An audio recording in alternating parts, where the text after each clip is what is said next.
Good evening and welcome. It is 5:30. We'll go ahead and get started. Welcome everyone to our April regular board meeting. I'm going to go ahead and start with roll call. Director Savala? Here. Director Smith? Here. Director Decker? Here. Director Barrows? Here. And I am also here, so we're all present and accounted for. There are a couple more seats in the front if anyone wants to come up. I know it's a full house tonight. Okay. Just making that offer. I'll go ahead and turn it over to Dr. Snell. Thank you, Director Sproul. We start our evening meetings with the national anthem, and this evening is performed by the McLaughlin Middle School Choir under the direction of Bethany Schweitzer. So if you're able and willing to stand, we'll start with that.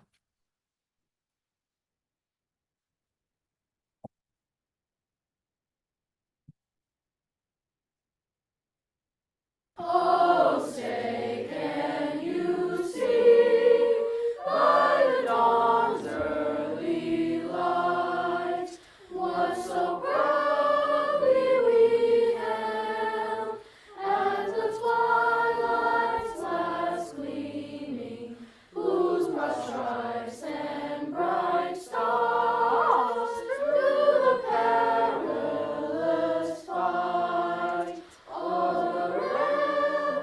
we watched were so gallantly streaming, and the rugged front the bombs bursting in air gave proof through the night that our flag was still there. Oh, say does that star-spangled banner yet wave o'er the land of the free and the home of the brave?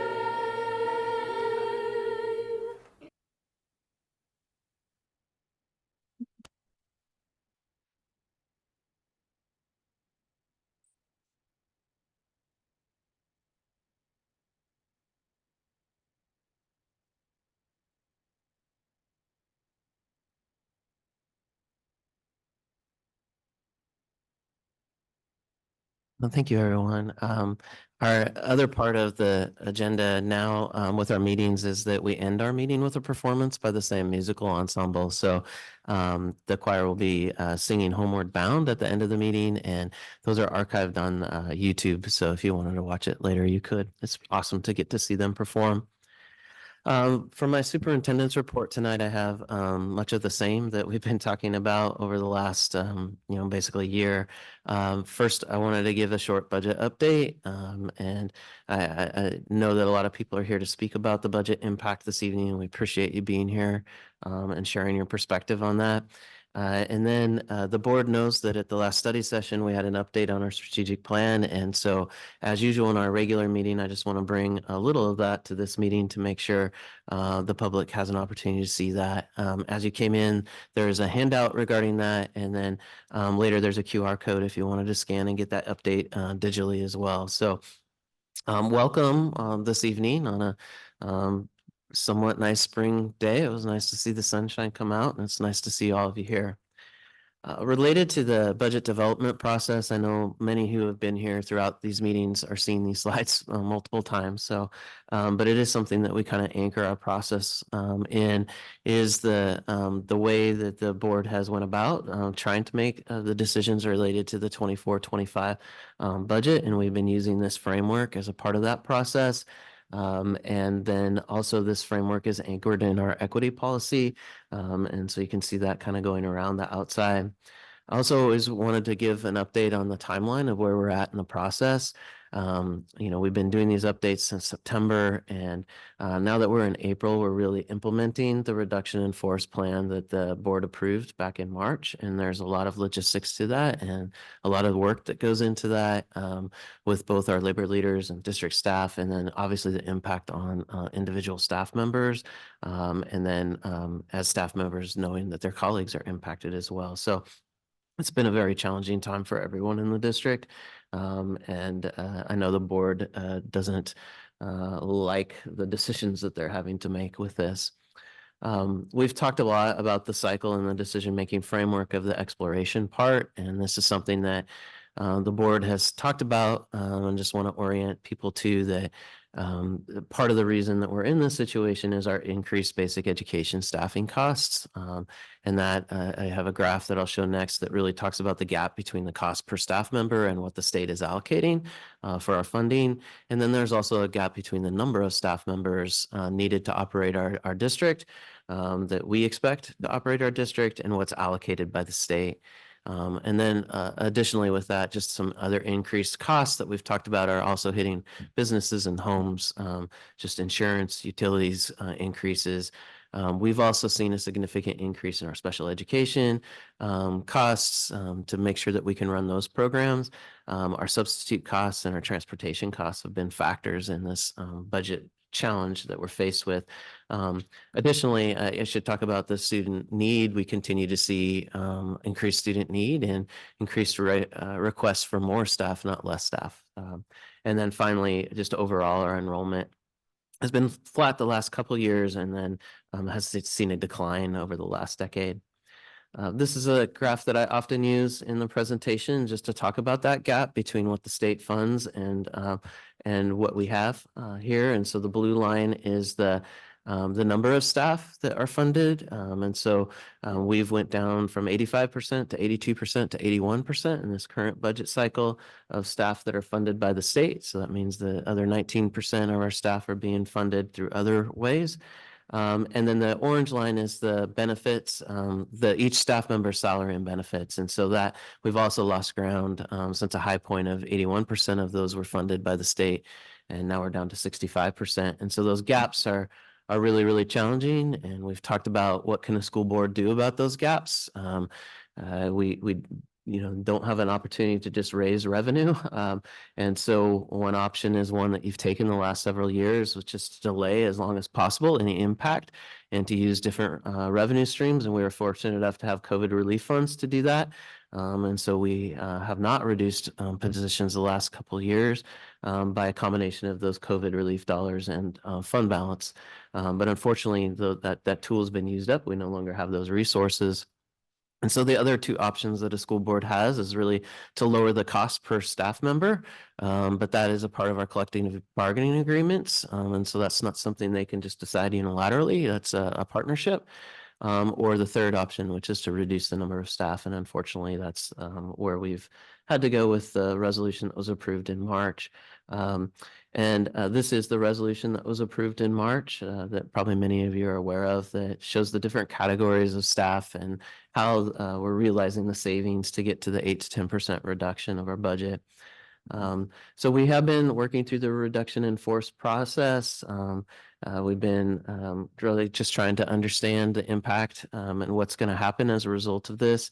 I think the board has stated many times that the preference would be to have the model that we have. The model is developed based on need and staff expertise, but that's not necessarily an option. And so as we go through the reduction in force process, the next step will be to start to distribute staffing based on enrollment and student need across our district, and for schools to begin building their schedules for next year. It looks very different from elementary to middle to high school, but a lot of it is based on, especially at the secondary level, what students are choosing for their classes next year. And then we have the process of placing staff into those positions, and then hopefully recalling reduced staff if there are openings. And we've spoken, and the board spoke at our last meeting about advocacy at the state level to close those gaps if possible. So I'll just pause and see if the board has any comments. I know that was a shorter version of that, but it feels like we've been giving that each time. So, or comments. I'm wondering, because you were talking about forecasting, because I know we've gotten some emails and some advocacy from students and staff around specific like courses that they're worried about not being offered next year and just different things like that. Can you talk about or clarify a little bit about kind of what district level decisions versus like forecasting and schedules and courses at the building level? Kind of what are building level decisions versus district level decisions? That's an excellent question. So the forecasting process for audience members that may not be aware is students know the credits that they need and the requirements, and then they also have choices around what classes that they take. And typically, once all that forecasting information is in, then our administrators and counselors work to identify which courses have enough students to run. Over the last couple of years, the board has invested in additional staffing to run classes at lower class sizes. So we've been very fortunate to do that. Moving forward, we probably don't have that luxury anymore. And so classes could be larger. And then schools do have to make decisions about what classes they offer and when they offer them. And so, for example, if there's a class that you potentially could offer for both juniors and seniors, you might offer it next year, and then the year after might not offer that, and communicate that to both juniors and seniors that you need to sign up for this class if it's needed. A lot of those decisions in our district are at the building level as they look at the requirements that they have and the staff that they have, and knowing their students, what they need. They build that master board, and then typically when they have run into challenges, then they work with us to try to say, we would need additional staffing to be able to run this, and here's why. And then we can look at, do we feel like we have the capacity to release that staffing or not? And some of those decisions have to wait until September, actually, when students are actually here to know. Because the best attempt at predicting that, we might get a bubble or an influx of students at a certain school, which does require additional staffing. In some cases, we've had to move staff between schools to accommodate those bumps. In the last couple of years, we've tried to minimize that as well. One other question or point of clarification I was wondering if you could offer. We've had quite a bit of question around the impacts at secondary versus elementary, and just the staffing levels of how the state funds or supports elementary in a different way. Yeah, we have a lot of questions around that, because in the reduction plan, the impact to secondary schools was larger than elementary schools. And at the state level, they have funding called K-3 enhanced funding, which is for class sizes at the kindergarten through third grade level, that if we meet certain ratios, then we qualify for that funding. And if we go over that, then we don't qualify for that funding.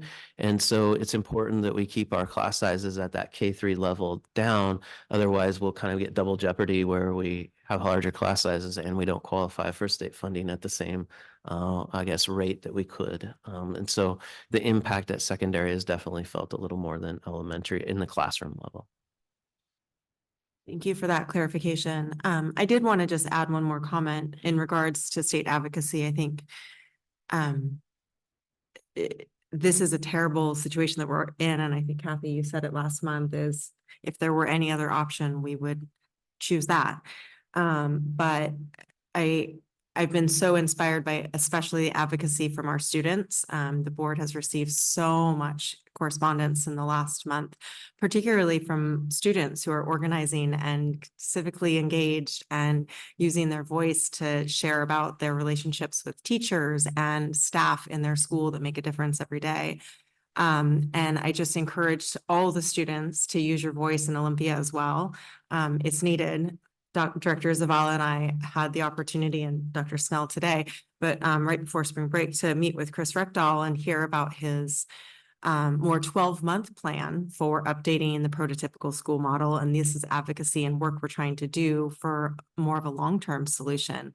But there's no voice that is stronger than student voice. So I encourage you to continue advocating. And if you need help of where to turn or where to send your emails, any of us could point you in that direction. And if I could add to that too, I am just overwhelmed and so impressed by the advocacy of our students. I'm also touched by the advocacy of our families for the people that have touched their lives. It's sort of a double-edged sword. One, it's so amazing that we have so many people in our buildings that support not only students, but families with such loving care. But at the same time, it's so horrible that we find ourselves in this budget crunch and that you feel like you have to reach out to us and let us know how important those people are to you. And on the side of advocacy, just in case you weren't aware, this is an election season coming up, 2025, for the state legislature, which means people will be campaigning.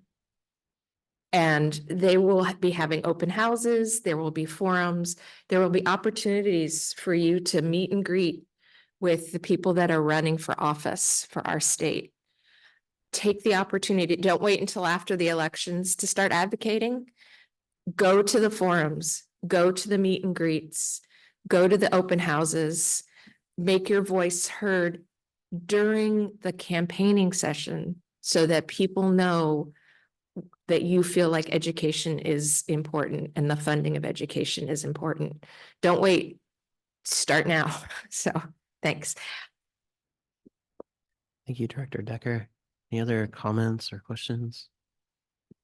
I was going to ask too, if you could provide some context and clarification. We still, there are questions that are still coming in around, within the past couple of years, we have opened 2 new buildings. And I know that question kind of keeps coming up with, why did we open 2 new buildings if we knew kind of the budget?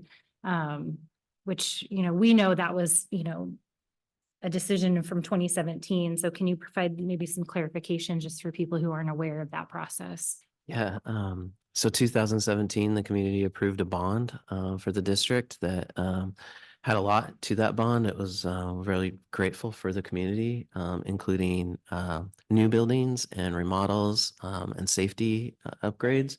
And a part of that bond package was 2 new elementary schools.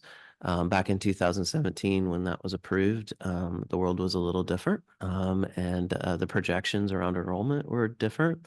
And when you do a bond, you make a promise to the community about what that bond is for, and then you can use that money only for what that is. You can't use it for staffing and things like that. So I think the board had to make some decisions over the last several years about how to pivot to utilize those resources. And so that's where VITA and RBG came to be, to look at some special programming to just kind of round out the offerings that we have in the pre-K 12 arena, potentially draw enrollment to those schools, and also relieve all of our schools, not just one school with a boundary change, because the model that you guys have used through the equity policy is to look at the neighborhood enrollment patterns of our elementaries to allocate slots for those buildings. So it's a really good question. And in public education, our bond money can't kind of cross into our operating money and expenses. So those are assets that are community approved, and I think the board is trying to figure out how to utilize them best in a budget reduction scenario. Okay. The strategic planning update this time, we've invested a lot as a community in this over the last 18 months and adopted a plan with goals, adopted a mission statement. These are all accessible online, and so just encourage people to be paying attention to those. In our strategic planning in our study session last time about the strategic planning work, we did focus in on vision of a graduate, and Brian Graham and Christian Oddie led the board through a pretty deep dive into some literacy, both on the math side and reading side. Data, and then highlighted some opportunities that students are having with setting goals. What does that mean, and what does that look like, and what's the impact of that?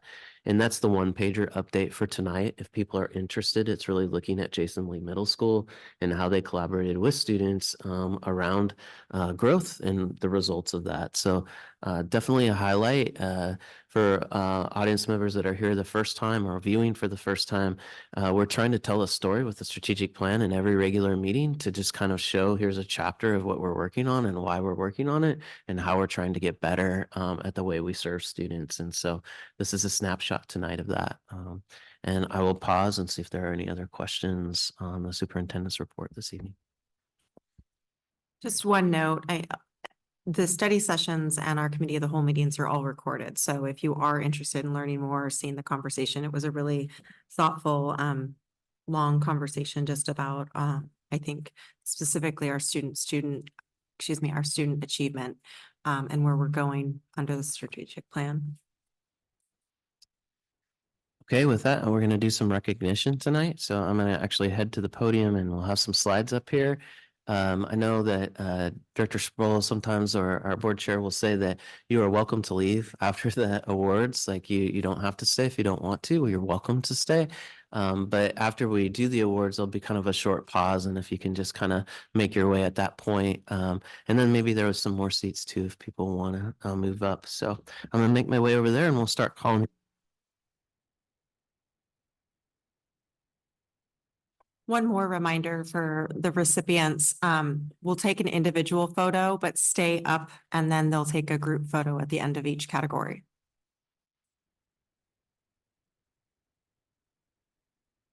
Yeah, we do.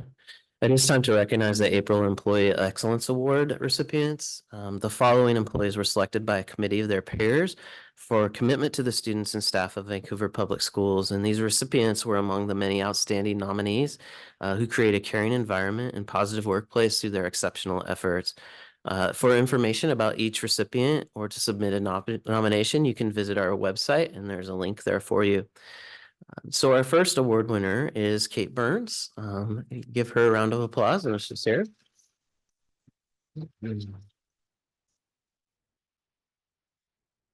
Kate, as you're coming up, I'm going to awkwardly read a little about you, okay? And then come and congratulate you. Kate is an incredible teacher at Truman. What truly sets her apart is her unwavering belief in every student's potential. As one nominator shares, she doesn't simply teach, she invests her heart and soul into fostering a positive environment for learning and growth. Her persistence and determination, even when faced with significant challenges, are a shining example of the difference a passionate educator can make in a child's life. Thank you, Kate.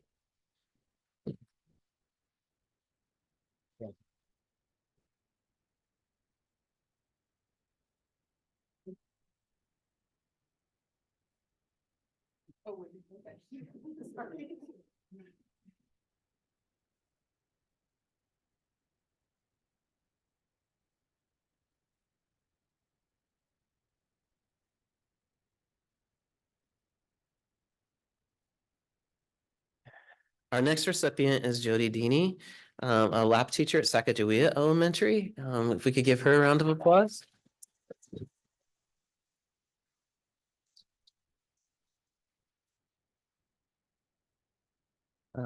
Jody is a compassionate and dedicated lab teacher at Sacagawea Elementary. One nominator shares whatever needs to be done, you can count on Jody.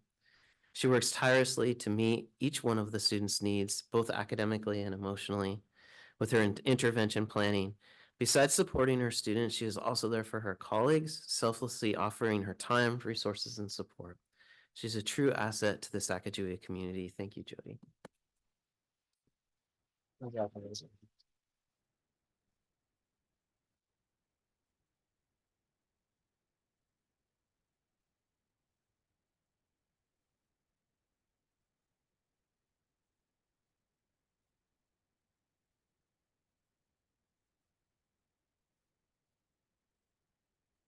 Our next award winner is John Jarrett. John.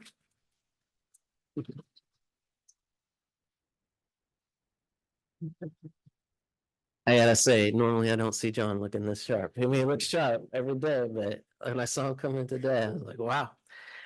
John is the billing operator at our district office and props for pool. If you've never taken care of a pool, John can tell you how complicated that is. So, he is extremely committed to his work and helping VPS shine. He always goes above and beyond to support his team, and his standards are focused on delivering the highest quality work. John handles challenging situations by jumping into action, and his contributions are valued by everyone. Thank you, John.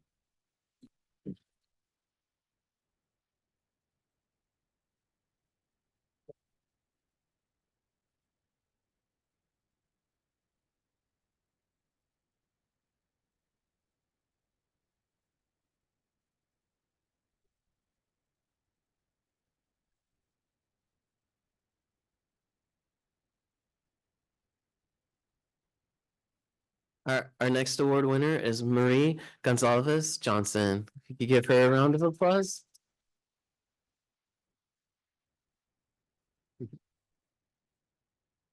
Marie is an amazing special education teacher at Hudson's Bay High School, is a genuine mentor, advocate, and lifelong learner. She leads by example with her collaborative spirit that nurtures community, upholds dignity, and fosters mutual respect in every relationship. Marie empowers others to evolve and grow in an inclusive environment where each student feels a genuine sense of belonging. Thank you. Congratulations.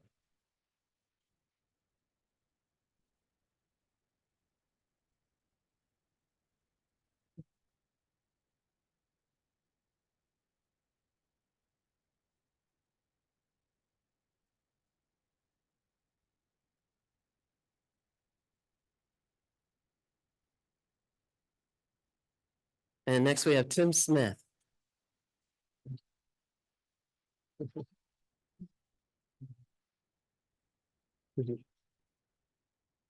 Tim is a dedicated teacher at Columbia River High School, continually going above and beyond for our students. Besides being a smart and witty member of River community, according to one nominator, staff know they can count on him to support struggling students through his work with them in the Success Academy program. He's a solutions-oriented staff member and a strong student advocate. Thank you, Tim.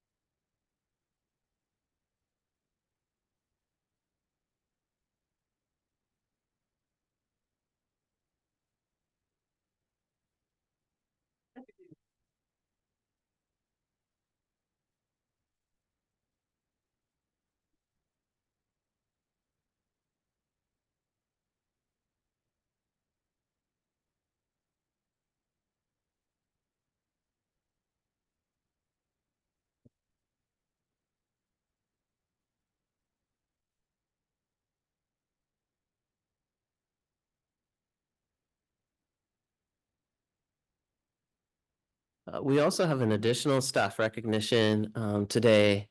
The Association of Washington Student Leaders has a Activities Advisor of the Year, and we're fortunate enough to have Meredith Wales from Skyview High School that has won that recognition this year. So Meredith, are you here? Could you come forward?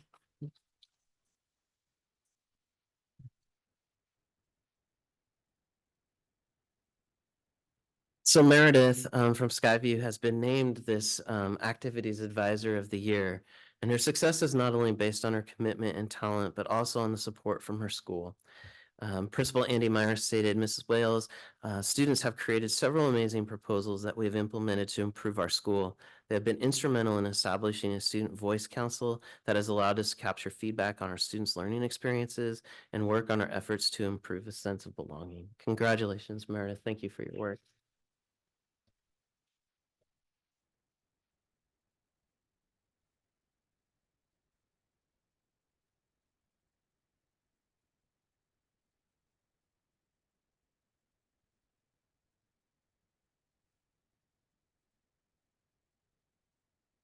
Next, we have some student recognitions this evening.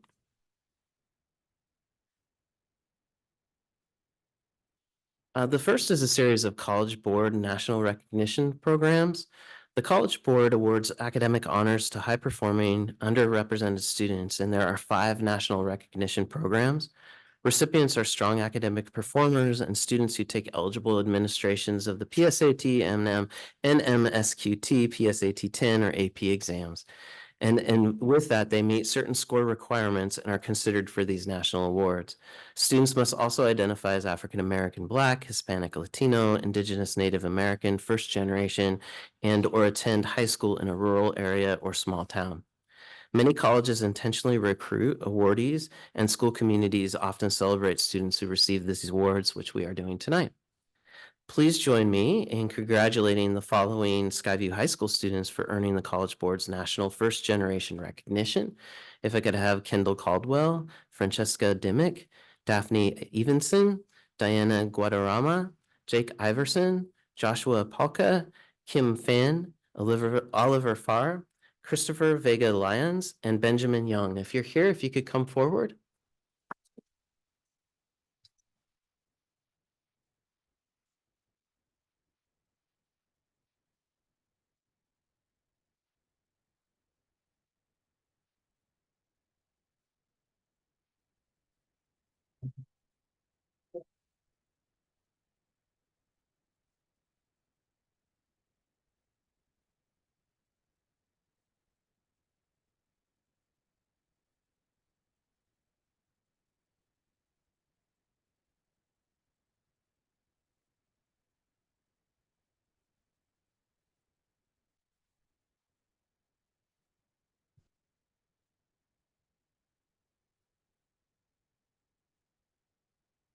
We also have students that earned the College Board's National Hispanic Recognition. Giancarlos Constanza, Diana Guadarrama, Isabella Laut, and Christopher Vega Lyons. So some of you might come back again.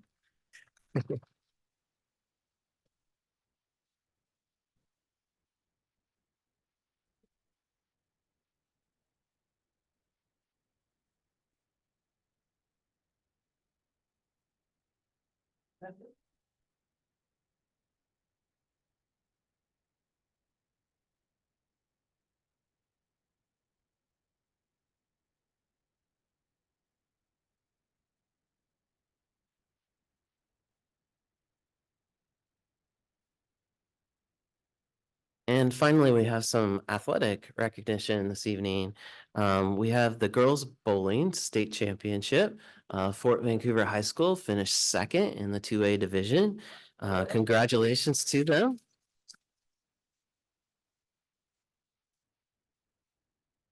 At this time, I'd like to call forward head coach Lauren Hine to introduce the team and share any highlights of the season.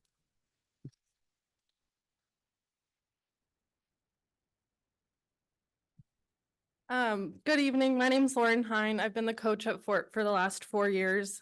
This year was my first year as the head coach. I started back when these seniors were freshmen, so it's been just extremely just a pleasure to watch them grow and develop, not only as bowlers, but as people over these last 4 years.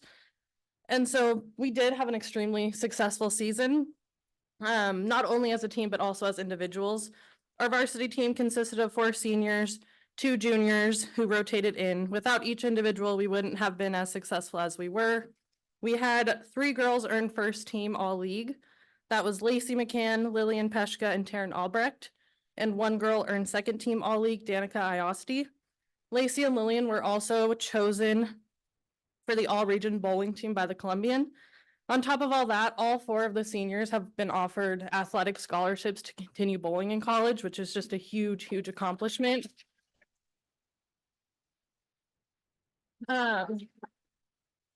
Before our season began, I asked the girls to identify some goals that they had for themselves and as the team. And we all shared one common goal, and that was to qualify for state. We had been really close the last couple of years. And so all season long, these girls worked really hard and they fought and they proved themselves to be fierce competitors. We had a winning season record with 13 wins and only 2 losses. And mind you, those 2 losses came from the state champions, RI Long, and we beat them one time. So something to brag about. Some other season highlights: we traveled north to compete in the Milltown Bearcat Invite for the first time in school history and placed second, and also got a trophy for that. Another huge milestone for our team was when they bowled a 1,000-pin game. That was another goal that they had identified back early in the season, and so that was just a really joyous moment to be able to celebrate with them and identify all of their success. Our success continued at the district tournament when we fought hard for a 3rd place finish and qualified for state. At state, again, these girls worked hard and proved themselves to be fierce competitors. We placed second as a team, with 2 individuals placing in the top 10 individually. Lacey McCann Senior finished 5th, and Lillian Peshka finished 6th. Each bowler played a vital role in those tournaments to end up where we did. And at this time, I would like to introduce each individual. So Annabelle Wiley, Senior.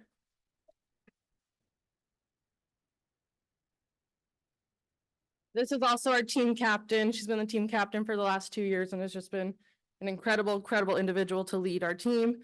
Lacey McCann, another senior.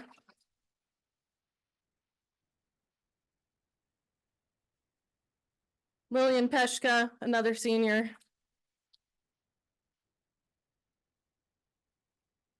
Taryn Albrecht Jr. Caitlin Lack Jr. And then we also had Danica Iosti. She's a senior, couldn't be here tonight, and Melania Broom, a freshman who could also not be here tonight. Congratulations again. Good job. Way to go, coach. Good job.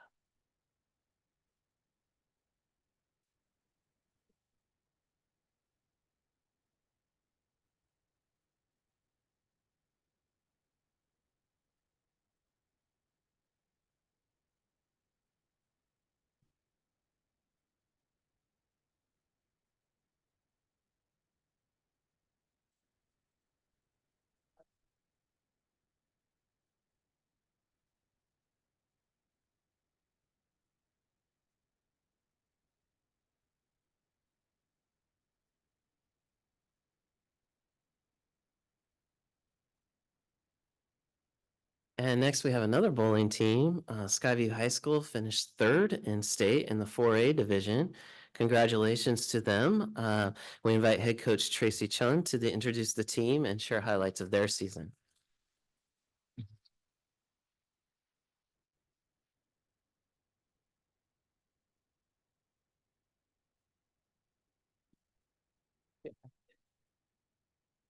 Mine is much shorter than Lauren's, but good evening, Dr. Snell, members of the school board, parents and community members. Thank you for honoring and recognizing the Skyview bowling team for our third place finish at this year's state tournament. Our team won the league title and the district tournament for 7 consecutive years. And we had a really great season this year with an undefeated season. Addison Case, who is here. Come on up, Addison. Addison Case won the district tournament as the individual, and she ended up placing 6th at state. She is also our lone bowler here tonight. We have 3 bowlers who have jobs, and the others.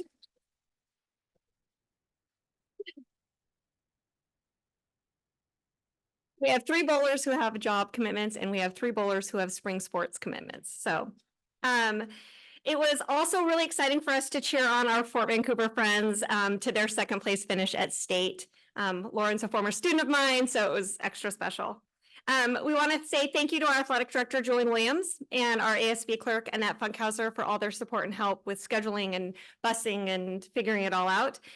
We would not be here without our assistant coach, Ron Henderson, for sharing his invaluable knowledge and expertise. Also, thank you to assistant coach Eric Sylvie for being our director of player development and our coordinator of chaos. I'm always impressed by this team when they're on the lanes because they are tremendous bowlers. But what makes me the most proud of them is what they are able to accomplish as students and as people. They have a team average GPA of a 3.6. They all are taking really rigorous courses. They're working, they're doing other activities. They're very involved in the Skyview community, and they're all really good humans. So I'm very, very proud. It is an honor to coach them, and I really look forward to another successful season. So thank you.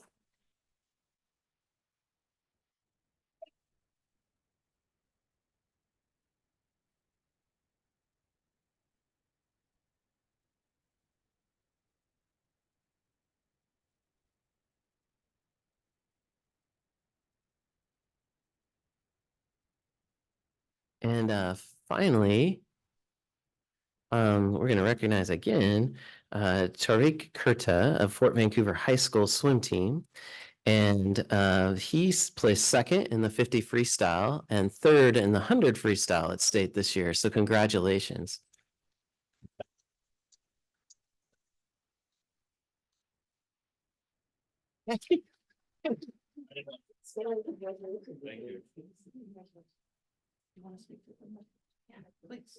For some reason, I don't have you on there, so I'm sorry I didn't introduce you. Hi, I'm Coach Sarah Dunn. I'm the Fort Swim coach, and we had a really great season for boys swimming. And obviously the highlights are Tarek's performance, and it's been an honor to coach him for the past 4 years. His top finishes this year were really great. On top of that, he also was named Swimmer of the Year in our district. He broke a record in the 50 freestyle for our district that was over 20 years old. And he was named Swimmer of the Year by the Columbian. Probably one of the best swimmers that Fort has ever had. And I'd just like to say that on behalf of all the Fort community, we're so proud of all of our athletes and especially Tarek. Stay up.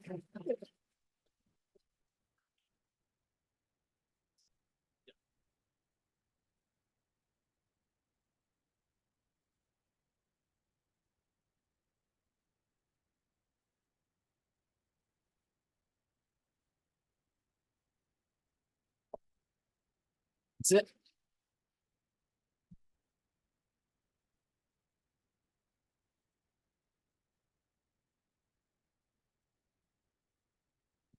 That concludes our recognition portion.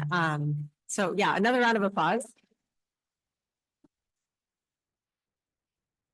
We're gonna just pause so those people that want to exit can, and then if anyone in the back wants to come in and grab a seat, we can take a moment.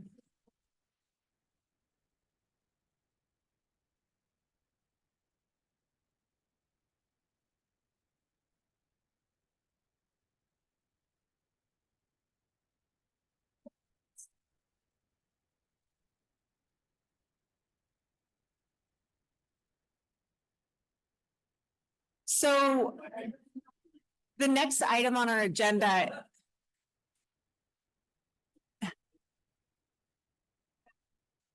If you don't mind, as you're exiting, to try to use quiet voices. The next portion on the agenda is our public comment or our audience participation portion. So as everyone is moving around, this might be a good time to get up and sign in if you haven't already done so. If you're planning on speaking tonight. So I'm going to go ahead and read our standard script, just explaining public comments. Public comment is a time in our meeting where the board and administrative staff welcome comments from the public. If you would like to address the board and do not have an opportunity to sign in at the start of the meeting, please do so now. You may continue to sign in at any point during the public comment portion of our meeting. We ask that you approach the podium and state your name and your affiliation with the district for the record. You will have 3 minutes to make your comments. When you hear a chime, please conclude your remarks. If you have materials or additional comments you would like the board to review, please hand them to the staff at the table in the back of the room. This information will be shared with both the superintendent and board directors. Because most matters require fact-finding and review, the state's Open Public Meetings Act restricts deliberation on topics that have not been placed on the publicly noticed agenda in advance. Therefore, the board is not able to respond to any public comments made at this time. If follow-up action is necessary, the board will ask the superintendent to work with the administrative staff to consider the information and respond accordingly. As a regular business meeting of the board, we do expect the audience to conduct themselves professionally and courteously. Speakers are also expected to be respectful. We ask the audience to refrain from clapping, cheering, or commenting while others give public comments, whether you are in support or against. We recognize that there are diverse beliefs and feelings across our stakeholders in our district, but one thing that we have in common is that we all want to do what is the best for our children. We are here today to work towards their future. The board asks that personnel complaints be submitted in writing. Disruptive conduct may cause the meeting to be adjourned and audience members to be removed. The board appreciates, listens, and cares about the broad range of perspectives in our community, and we thank you for your comments. We're going to go ahead and start with those that signed up for Zoom public comments. So I will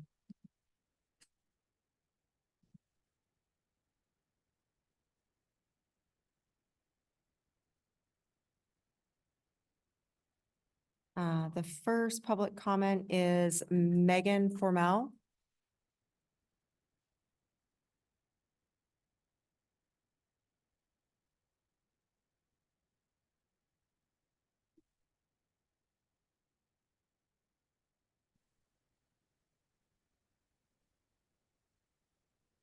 Hello. Hello. I wanted to address again the reasons for protecting education professionals of color, especially after the last meeting. I had some conversations with colleagues about, well, why people of color? Why not, our queer community members or our disabled community members? And it's because education professionals of color are harmed today by our country's history of the theft of land, the theft of labor, of life, of people of color. White education professionals also benefit from this legacy. And isn't it in recognition of this and how we can still see its ramifications, including in the results of the audit that we had a few years ago, that we have an equity policy? What good is a policy if we don't take action? I recognize that the Supreme Court recently ruled against affirmative action on the college level, but there are other things that we can do. I know there are, and I believe that our Vancouver Public Schools community is brave enough to fight for equity, even in a time when funding is scarce and racism on a national stage is plenty. So I look forward to hearing what our district and our union's plan is for that. I also wanted to talk briefly about the plan to move our clerks from elementary schools to central office. I understand the board hasn't voted on that yet. So Anderson, where I am, has a little bit over 600 children, and there is one person who handles all of their information, all of their enrollments, and really she does the job of 2 to 3 people. She is bilingual, she's the face of the school. When people come into the office, that's who they see and talk to. So if our clerk and all of the other elementary clerks are moved to central office, who's going to be that friendly face at the front desk? Not our secretary, because she has to deal with all the grown-ups in the school, and she's also doing the work of more than one person. What about our families who don't have the private transportation to get to central office, or they don't have internet, or they don't have enough data on their phones, or they don't have the technological capacity to fill out forms on their phones? If the board would consider retaining clerks even 2 to 3 days at elementary schools, our families would know that there was a day that they could come in, walk in that door, and be helped in person. Without something like that, with moving all of our clerks to central office, I really fear that families and children are going to be lost in the shuffle. So I'm asking you to please, please reconsider, and I look forward to hearing what you come up with as we continue through this process. Thank you. Thank you. Next we have Joanna Willman.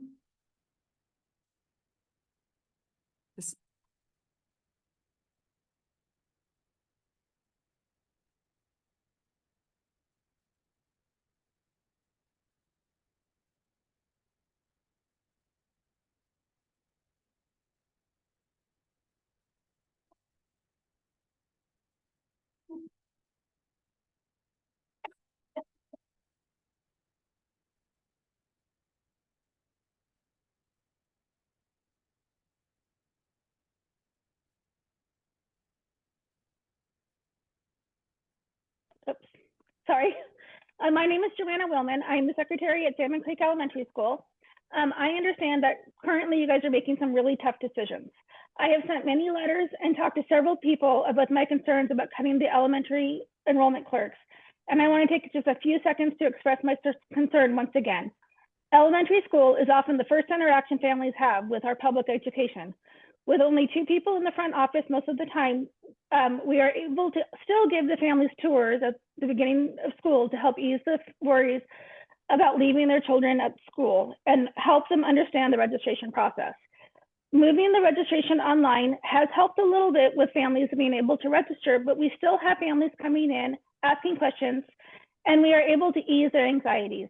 If we remove the elementary clerks out of the elementary schools, the enrollment clerks out of the elementary schools will not be able to spend the time and attention needed to help these families. If our offices are distracted and I'm unable to give them the attention that they deserve, our enrollment rates will continue to decrease. Currently, most of our elementary schools are running on 2 full-time staff members in the office. The jobs of the secretary and enrollment clerk intertwine, but they are the first interaction families, students, and staff have with the school every day. Most of the elementary schools currently only have 1 secretary, 1 enrollment clerk, and a part-time health room clerk. Also, a part-time nurse. We are the first line of defense in protecting our kids, keeping an eye on who is let into the building, answering calls, making sure these children get home correctly and with the right people. We greet our families, we answer the phones. Bringing the office down to 1 or even 1.5 people will cause these phone calls to be missed, students and families not to get to the attention they deserve, and will continue to cause disruption. I ask again, please consider cutting the elementary enrollment clerks. Thank you. Thank you. The final Zoom public comment is Tia Blanton.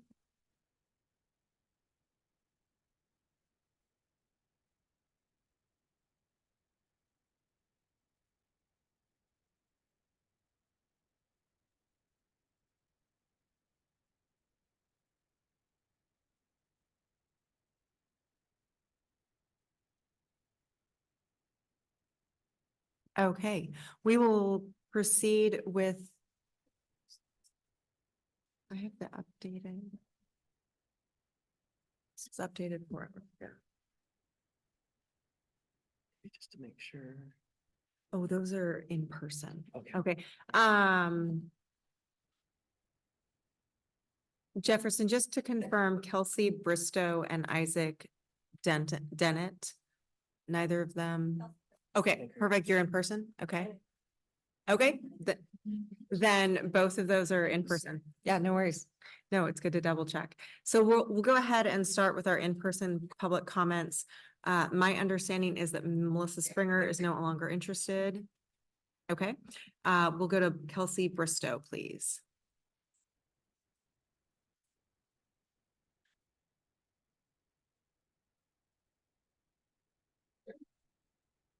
Hi, I'm the PBIS coach and behavior coach at Ogden Elementary. With the recent reduction in force process, the impact at Ogden has been very painfully deep.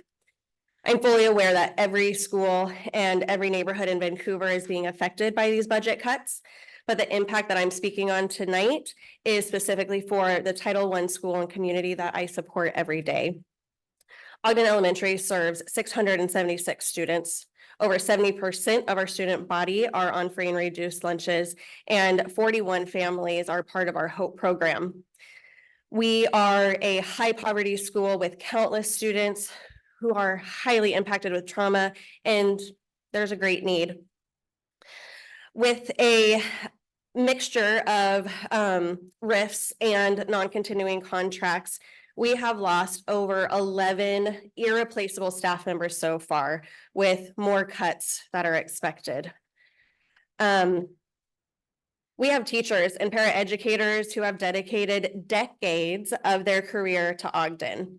We also have teachers who have literally fought to be at our school because they want to be with our population. For the past 4 years, our school has thrived and our community and our sense of belonging has only grown. My role as a coach, I get to work with these amazing, talented, and tenacious teachers who are always striving and growing and every day show up to do what they need to for our students. And losing them is a devastation for our students. I could point to many studies that show the negative effects of high staff turnover at any school, but even more prevalent is the negative effects on the Title I school. When these schools like Ogden suffer such great turnover, the effect is even greater. The students and families that we serve depend on the stability that our school can provide them.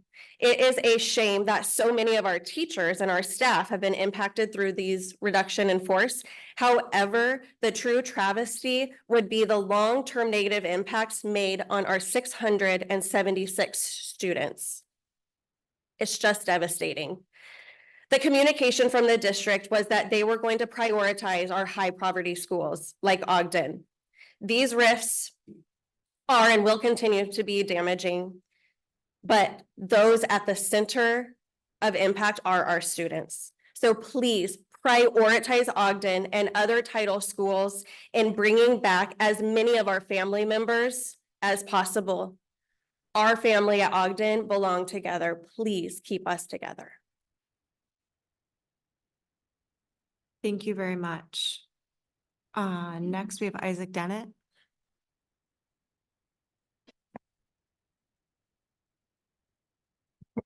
Hello, my name is Isaac Dennett, and I'm a junior at Fort Vancouver High School. I'm the editor-in-chief of the Journalism Club and the service coordinator for the NHS. I'm involved with our student community, and I know what most students are thinking. We're concerned.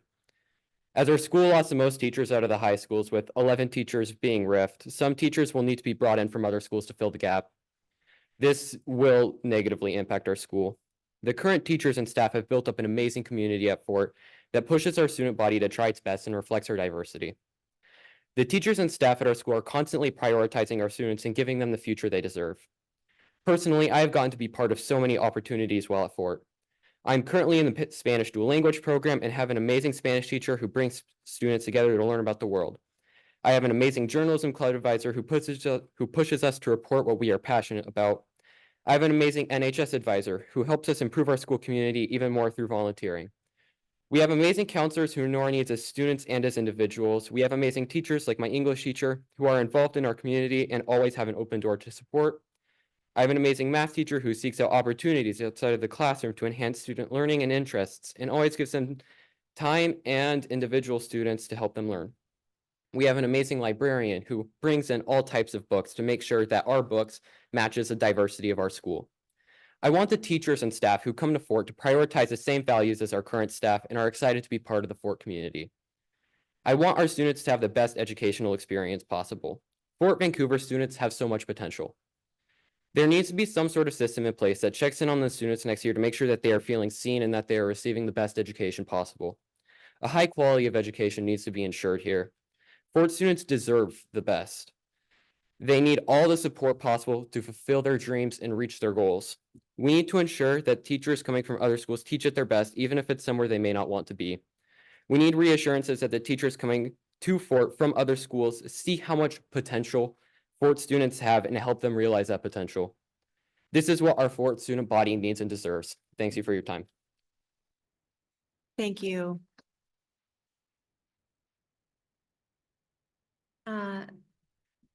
That is it for who signed up in advance. So we'll start with tonight's signups. Heather Vion.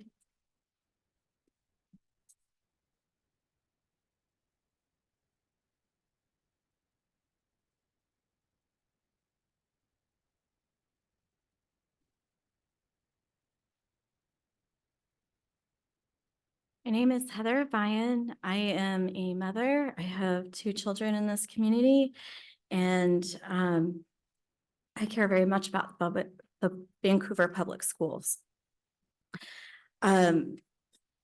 Just going back to the OSPI report, the Washington Office of Superintendent of Public Instruction, at the beginning of the school year, there were 22,029 enrolled students.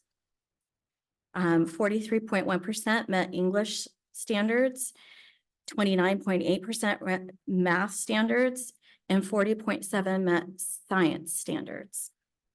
Yet 86% still graduate. According to a couple of news articles that anybody can look on Google in the US News and World Report, it's been reported more recently that there's 21,617 students. When you do the math, there's about 400 students who have left Vancouver Public Schools for varied reasons.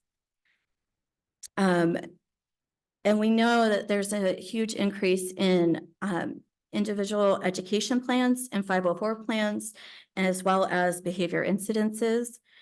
We know that every behavior is a form of communication. I'm asking you, what do you think these children are telling us as adults? What are they telling this board? Why are they so angry? Anger, if it's left unchecked, really leads to injury of other people and including death. Loneliness is the other side of that spectrum, and it also can lead to death of self. We are so keenly aware of the negative effects of loneliness on our populations, and we focus a lot on this. But when we don't focus on anger, it can lead to dangerous roads.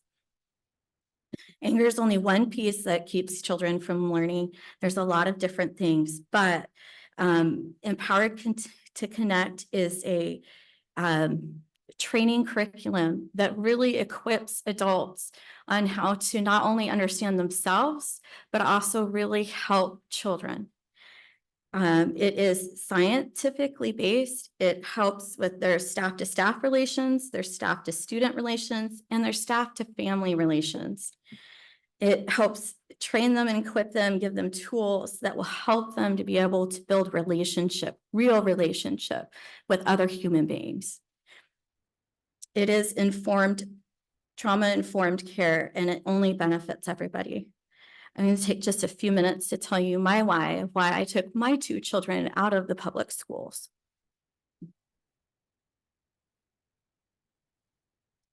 I feel like the staff took the equity policy to give them permission to overwrite parental rights. And there's other reasons, but I'll get to that another day. Thank you.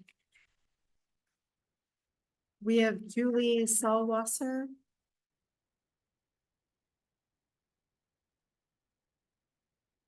Hi, my name is Julie Salwasser, and I'm a community member and a mother. And I'm here to talk about trust-based relational intervention. And at the risk of going off script and running into my 3 minutes, I just want to say that I acknowledge the many caring professionals that are here in this room. And I am here just to share about a resource to add to what is already happening. Trust-based relational intervention comes out of Texas Christian University, and it's designed to meet the needs of children, specifically children that have experienced adverse childhood experiences, trauma. It is informed by neuroscience research, and it is evidence-based practice. One number that stuck out to me was the 12.3 million that was either in excess or is being cut. I can't remember the number, and I apologize for that, or the exact statistic, but no matter what, that is a huge number that is attached to the services provided to children with special needs. TBRI, I believe it is unique in the way that it explains how trauma and adversity, or ACEs, impact a child, including with their behaviors, as well as even their belief about themselves and the world around them. TBRI offers a path to healing rather than just managing the behaviors. To see a child heal and be a part of this is a great honor, and one that I want to see happen in the school districts. Here are a couple things about TBRI and what it provides. As we understand how children are impacted by trauma, we begin to see our kids through a lens of compassion. Seeing kids in this way, in the context of their history and their experience, is powerful. It gives us grace for the child in front of us and not just their behavior.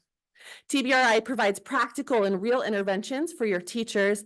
It is not just information or research, it is scripts and word choices and tools that will give the teacher confidence and the skills to help them navigate behaviors efficiently. TBRI provides opportunities to be introspective on our own lives and why and how certain behaviors impact us, which disarms the fear and frustration and helps us see the real child in front of us. A couple of fellow practitioners have implemented this in school districts around the nation, and I asked, what are some real things that have happened?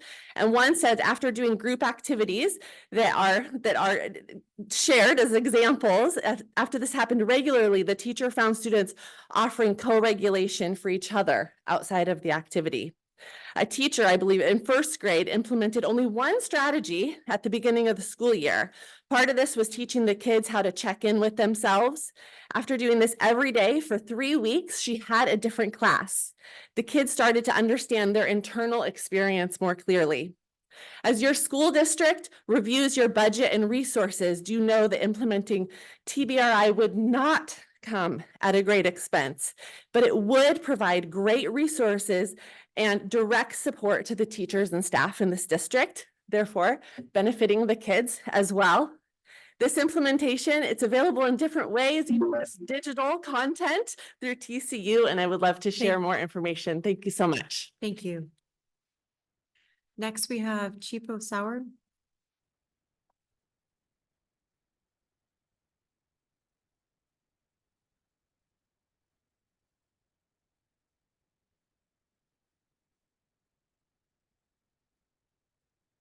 Hi, my name is Chipo Sowitz. Can you hear me okay? Okay. I'm an employee, a union president of our classified staff who are wearing red.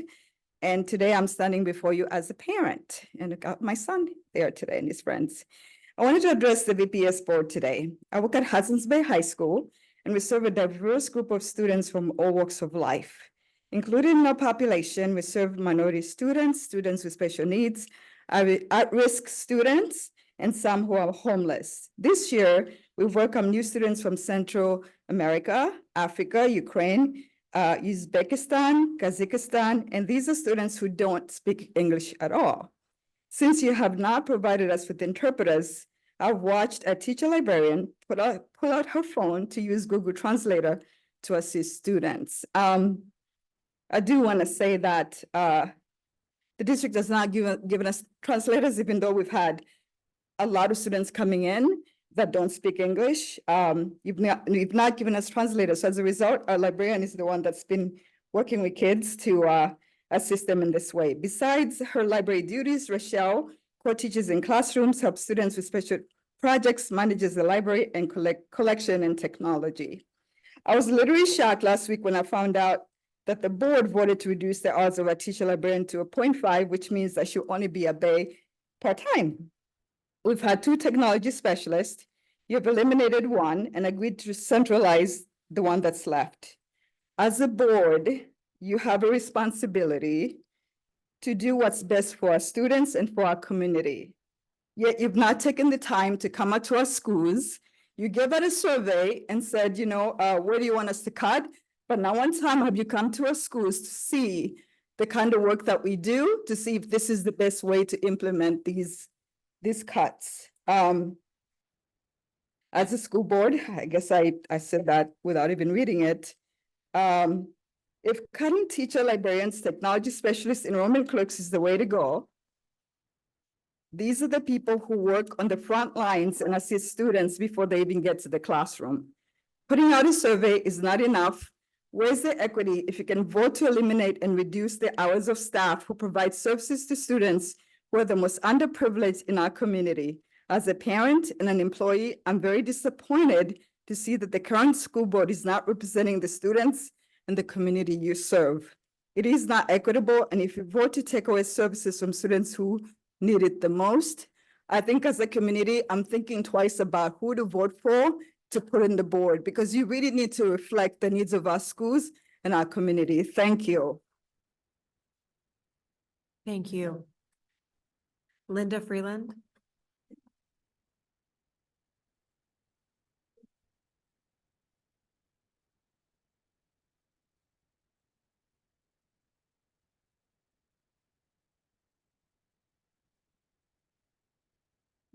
Hello, my name's Linda Freeland. I'm a media clerk at Columbia River High School, and attending this meeting has made me realize that I really love this community and the students and everyone.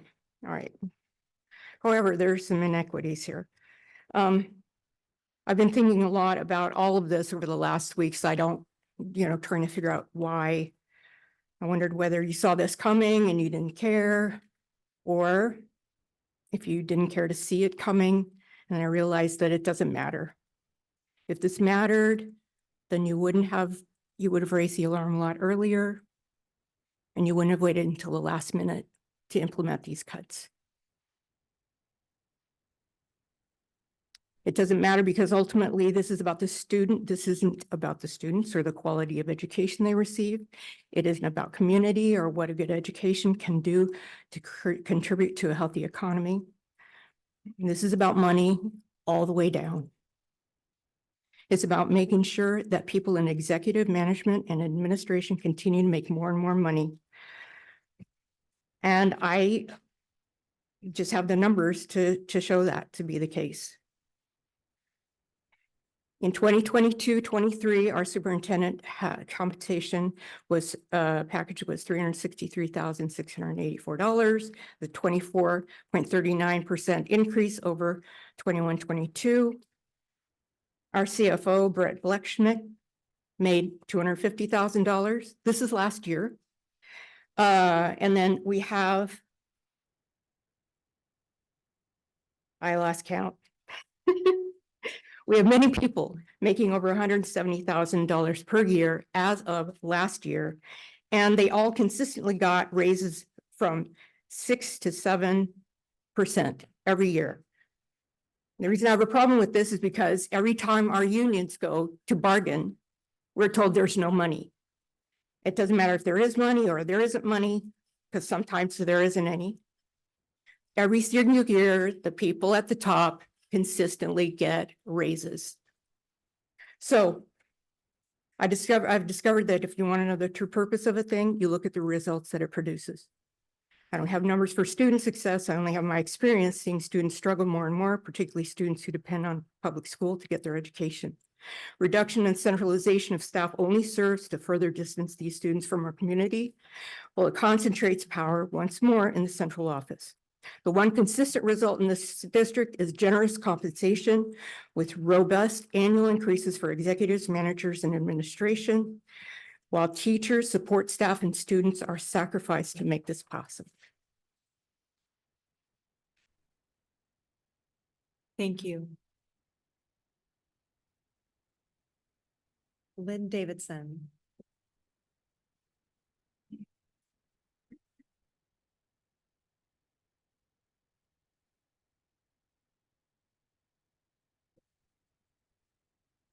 Hi, I'm Lynn Davidson, and I work for the Washington Education Association, and I support the VPS group.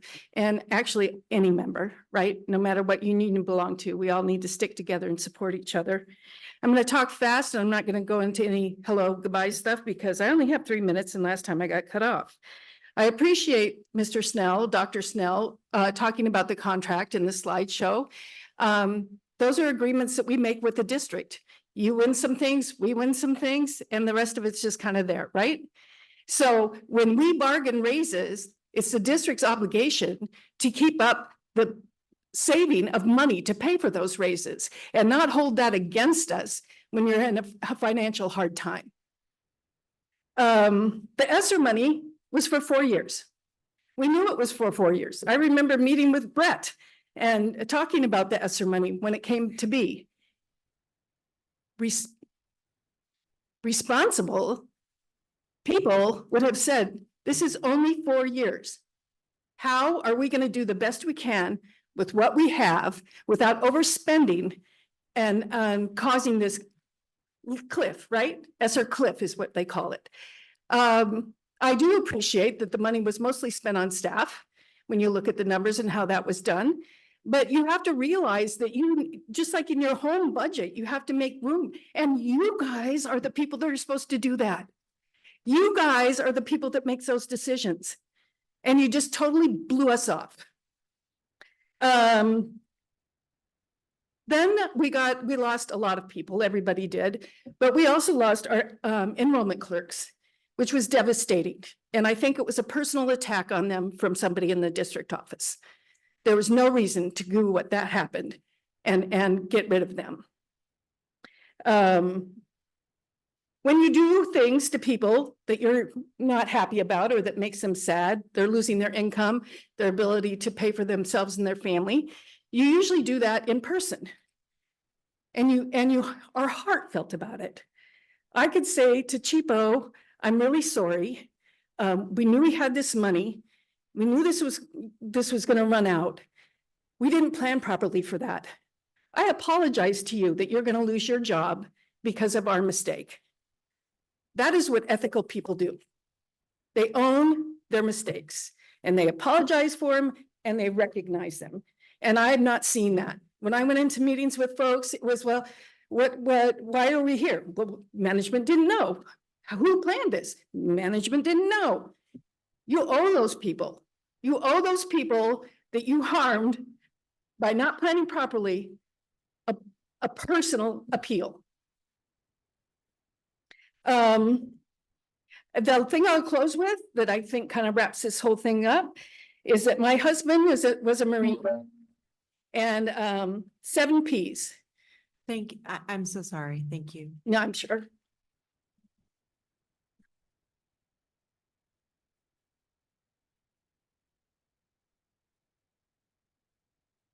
Kaylin Parmenter.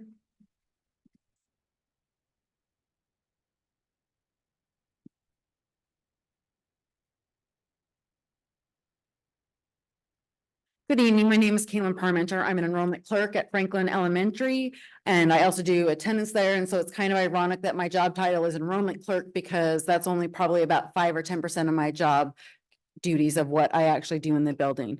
I'm a parent to 4 Vancouver students. I've been PTA president, treasurer. I currently am a mentor at Skyview High School for the robotics team. I fundraise for the choir and orchestra students there. I understand budgeting, and I understand that our budgeting is in dire straits.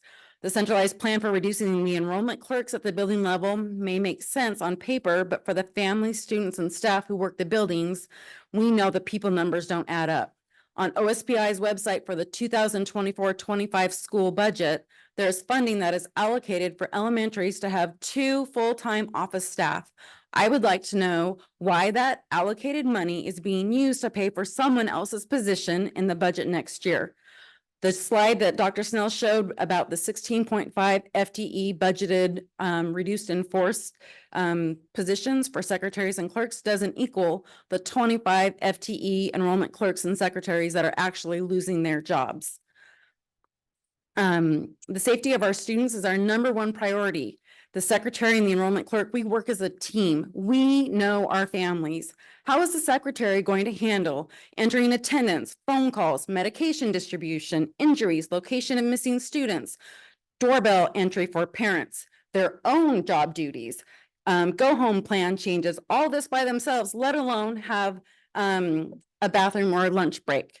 How will they answer all the mad parent phone calls at 9 a.m. when the parents call asking why they got a robocall because they didn't have time to enter in all the tardies because the kiosks we've been given don't work?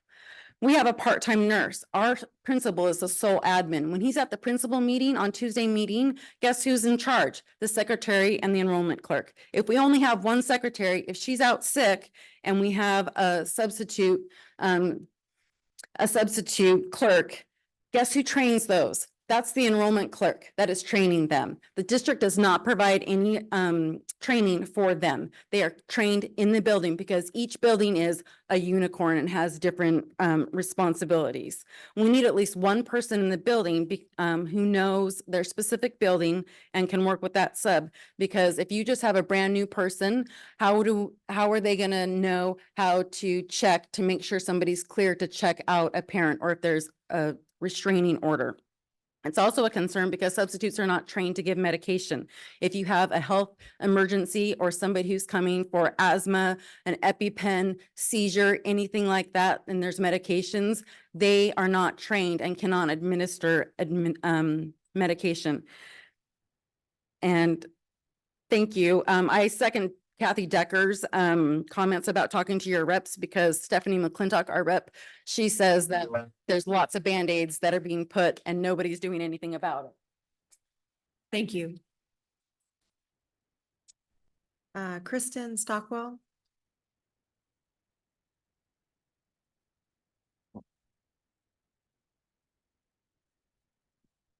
Well, hi. I'm Kristen Stockwell. I am the enrollment clerk at Fruit Valley Elementary School. We're small, we're Title I. I didn't write a letter or anything because I think you guys have gotten many regarding enrollment clerks.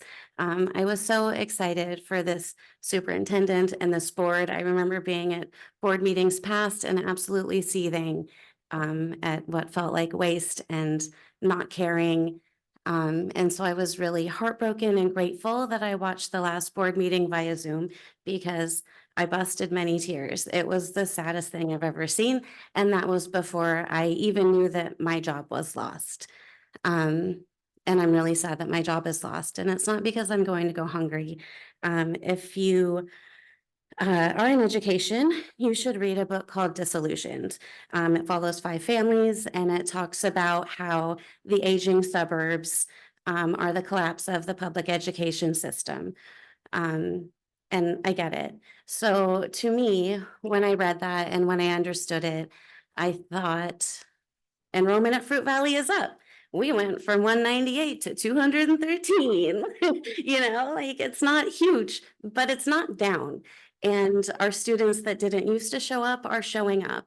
The families that were scared to participate in district things are coming. And I think that losing us is a really huge loss to a community, and it's ground level. I mean, we're catching these kids and these families in the beginning where they can become invested and feel a part of this community. And I think it's so important. I think it's what we've chosen as a district as the equity stuff rolls out, like, right? I joined the SCET, Student-Centered Equity Team. And it was our third meeting was facilitated by Barb Lorenzo, who is an equity person in the district. And so the chore was to go around the table and talk about a time where you felt uncomfortable or unwelcome. And my answer was when my kids were going to VPS. I was a really young mom and nobody wanted to treat me well. I didn't feel welcome. And I can't imagine the difference it would have made for my kids if I felt a part of that community. Maybe they would have gone further, or, you know, I mean, they're amazing. They graduated, one from VSAA and one from Flex Academy, which shows the district's ability to pivot for our kids and their needs. And I think we can still do that. I think that we just need to remember, even when we're poor, those relationships matter a lot. They matter a lot to the success of our teachers, of our admin, and especially our families and students. Disillusioned, it's a great book, follows 5 families and the falling apart of the suburbs. I think that's it. Thank you so Thank much. you. Brooke Hammett.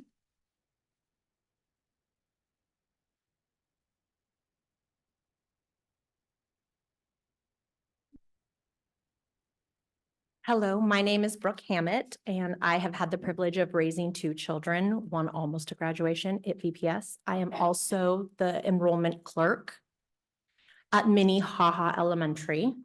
I need to add my voice to the others that are speaking tonight and the countless emails that I know you guys at the board and district leaders have received. Yes, I'm personally affected by the cuts that are being made. But it's not about me. It's so much more than me. I love my kids and I love my school. But we need to look at how these cuts impact their futures. The letter I received with my notification in March invited me to meet with elementary directors to review the reasons and evidence for selection for layoff. Afterwards, I wondered, where is the job analysis? Where did you look at the key positions and what they actually do in a school?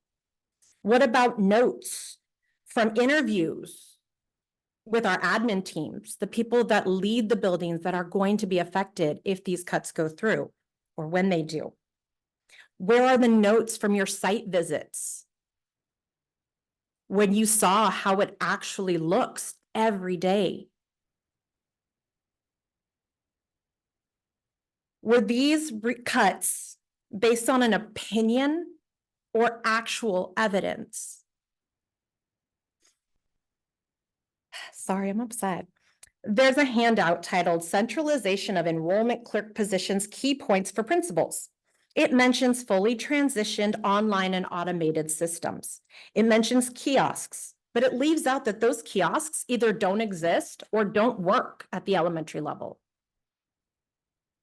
It talks about automated processes that are not automated. It's been a year since Synergy launched. I know you all remember last summer.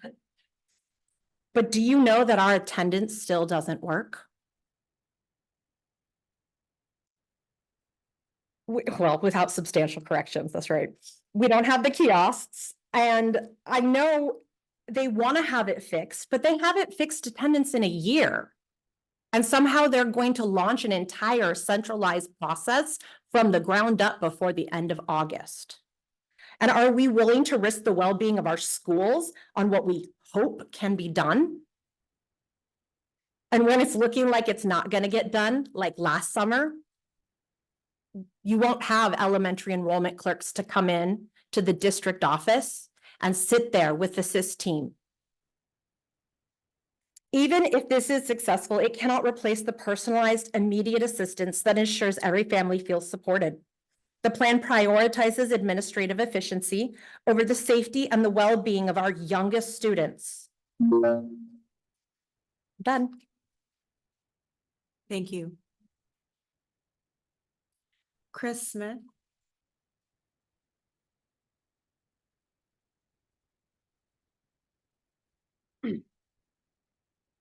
My name is Christopher Smith. I'm a special programs paraeducator at Columbia River High School. I'll try and keep it short and sweet. No, at least short. Dr. Snell, you've been ignoring our calls. It's very confusing after your promises of collaboration and good faith. You keep talking about working with labor leaders. I don't think it's fair to imply that we are your partners in this. We've been blindsided and ignored throughout the entire process, and our 4 requests to meet with you since the last board meeting have gone completely unanswered. So I don't think it's fair to imply that we're partners. You also promised transparency to us. The shock we all felt when you revealed you'd be cutting an entire job category from our bargaining unit is not consistent with transparency. The only thing that is transparent is that you have no idea what an enrollment clerk does. It strikes me as odd that you can write off an entire group and only then think about doing a job analysis to find out what they do. You could also find out by taking us up on our offer of coming into the buildings. We're always short of subs. I'm reminded of the scene from Office Space as the main characters are asked, what would you say you'd do here? I put the same question to each of you. You tell us to appeal to our legislators. Guess what we do? Every single year, it's called Lobby Day. They have a whole day they set aside for us because they know we're coming, and we do go and we lobby. Do you? You say that we can do without enrollment clerks? So be it. For our contract, none of us, HOA clerks included, will perform any of the duties of those employees. And if you think that parents will take over doing attendance and other jobs, allow me to offer you my microfiber cloth because I think there's a smudge on your equity lens. To the school board, I tell you this. Dr. Snell says that whatever it is enrollment clerks do in the building, we can do without it. Before you act as his rubber stamp, don't you think you should ask him what they do? Thanks.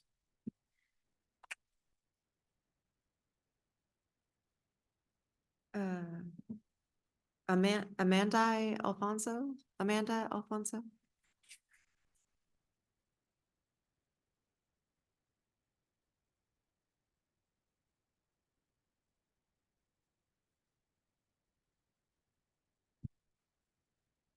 Good evening to everyone, Dr. Snell, the board, and community members. My name is Amanda Alonso, and I am a student here at VPS. I go to Hudson's Bay, and I'll keep this message pretty short.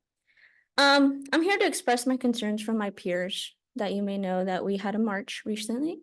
Many of my peers have a lot of questions, a lot of concerns about the upcoming school year. As a junior, it's going to affect me and my lower classmen. We know the importance of having our staff members, and throughout these years, I've seen every single staff member I've interacted with here at Hudson's Bay to be valuable, and I think that we need to know the value of these people. My average class size here at Hudson's Bay is about 30 people per class. It's a pretty big classroom. There's barely any space. Our classrooms are crowded. We barely have any one-on-one time with our staff members. This is a problem because if we don't have time with our staff members now, what is it going to look like in the upcoming year? You are also affecting our low-income students here at Bay. We know that we spend 8 hours on average. Many more spend more time with sports. It's our second home. We spend a lot of our time there. We expect to be able to have a well education without having to worry about if our staff members are being cut. Especially since we have a diverse community. At Hudson's Bay, I know that I've seen many communities, many ethnicities. I'm also one of the students that gives out tour guides. What I've seen recently is an increased amount of students coming into Hudson's Bay that come from different parts of the world that do not speak English. And I have interacted with two students in particular that I had to give full-on Spanish-led tours because we had no interpreter. They had no access to an interpreter the entire day. They did not know who their classroom teacher was. They could not interact with their student peers. The teacher there didn't know how to interact and help them because they were not trained to do so. They also, getting home, they did not know how to. Their teachers could not help them. Their staff members in the office, attendance office, could not help them.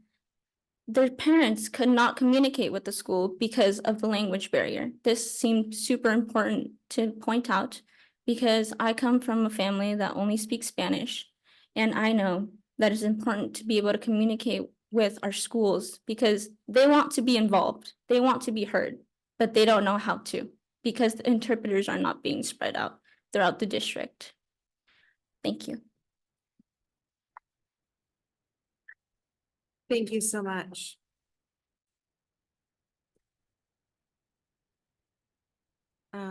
Pedro Munoz Sandoval.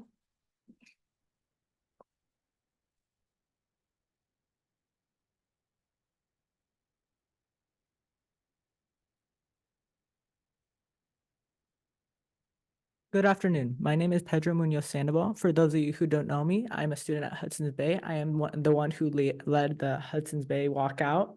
I'm here today to talk to you guys. I'm not here to ask for funds that we don't have, but I'm here to advertise our student voice alongside what we're going to be going through and what we are going through right now, especially at a time like this. If you didn't look at the mass RIF, we're letting off 262 staff. It could be individual or hourly. It's going to vary. I understand that. But if you look at it, we have to lose 29 janitors alongside 9 teacher librarians, which if you look at how many librarians and how many janitors, and that's just two categories. Imagine the rest. I hear a lot of you talking right now, and it's very hard, and some of this information is new to me, which it honestly adds to the situation. If 29 janitors and maintenance and groundskeepers, a lot of those, we barely have those with the schools that we have right now. So we're just going to be digging into what we have here at district office alongside with our librarians. We are losing half of our librarians with our schools. Imagine some of the students might need to use the library to check out books or to access resources that we need, but we won't be able to.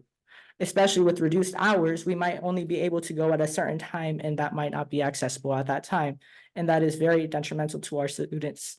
Alongside with enrollment, that's a big problem, and I understand that is a big contribution to this. Enrollment is down right now, in opinion, alongside, you could look at this as a fact. It's arguable for either way. But honestly, I wouldn't want to send my student to a school or a school district that is in a budget crisis. And I understand other schools are going through the same thing, but our school is hit the hardest. If you look at surrounding schools, some are getting 15, some are only getting 10 million. We're at $35 million that we are going to lose. And that is a big number. And that is kind of the reason why we're low. And alongside, like I said, all of our schools are missing out, and we're losing on stuff. We're missing out on resources that we don't have, and we can't get more. So I'm just here to let you know that we're all going through this, and we're all honestly suffering. And really a lot of it is we have to go to the state level, alongside is we have to communicate with each other, and alongside is spread our word. And that was kind of our goal with our walkout at Hudson's Bay. And thanks to some of the students, we got VSA, Flex Academy, and as well as Fort, they were able to lead the walkout, the last one.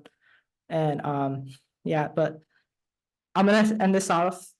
So if it beeps, give me a few 30 seconds, please. We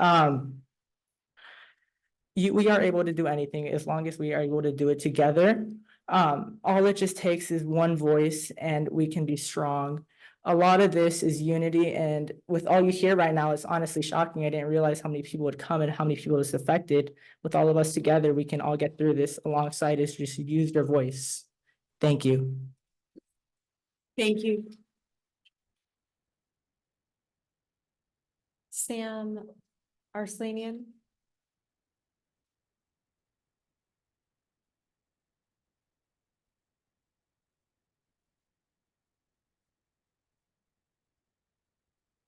Hello, my name is Sam Marslanian. I am an 11th grade student at VSAA. And I like having conversations.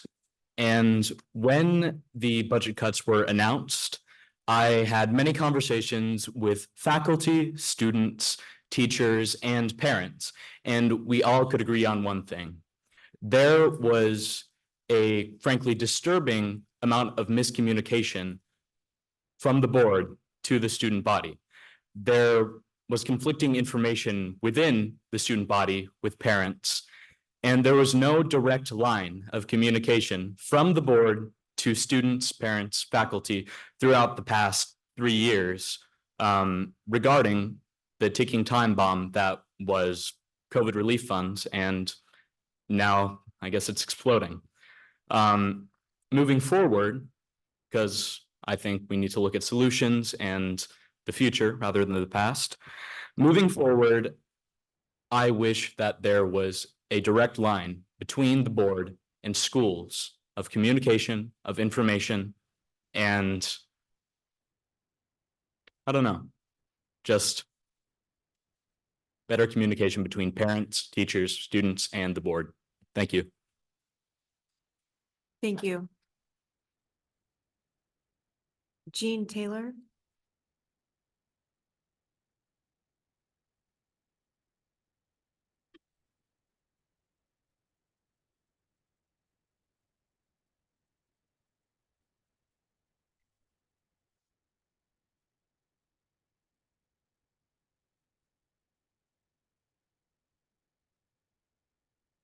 My name is Jean Taylor. My husband and I live within the VPS school district. And I'm speaking today as a wife, mother, and concerned citizen. And once again, I want to question the content in the VPS diversity equity program that encourages our children and teens to question their sexuality, to think of gender as fluid, to consider hormone therapy and or transgender surgery based on their feelings, and much more. So this is a concern about children, as well as another group, which I'll get to. Reasons to ask why this material is presented to elementary age children and even teens are many. For example, researchers in the Netherlands have found that most children and teens unsure about their gender grow out of that feeling by the time they reach adulthood. In what is being cited as a landmark study, researchers tracked more than 2,700 children from age 11 through their mid-20s, asking every 3 years of their feelings about their gender. The results, published in February of this year, showed that about 1 in 10 children initially expressed, and that's 11%, gender non-contentedness to varying degrees. However, by age 25, that figure dropped to 1 in 25, 4%, who said they often, quote, or sometimes were discontent with their gender. The researchers concluded that the study results might help adolescents realize that it's normal and relatively common to have some doubts about one's identity during this age period. And conservative commentators note that in light of the study, quote, prudence and caution would be the best approach for teenagers struggling to make sense of the world and their place in it. Yes, that seems only common sense. But some might ask, what about that 4%? Those who reach adulthood and whose feelings haven't changed. And what I'm sharing here is personal. I would ask that question as well. I used to be in the 4%. And I can tell you, I did not experience my feelings as an arbitrary choice. I wanted nothing more than to be rid of them, and for years I buried them. But my story has a happy ending, and it's still going, because God, who is a living God, in great love intervened supernaturally and wonderfully. I'm different today because of that. And he's still changing me. So I keep coming here with the same message because God compels me. He will not let me be quiet because his compassion for people in the LGBTQ community cannot be stifled. That compassion refuses to affirm me, you as anything but his beloved sons and daughters created for a purpose and each with a unique destiny. So I wonder then how he feels about the DEI curriculum here in Vancouver and about its influence upon each of the precious children. And as an alternative, trust-based relational intervention was already spoken earlier. Thank you. Christian Sowards?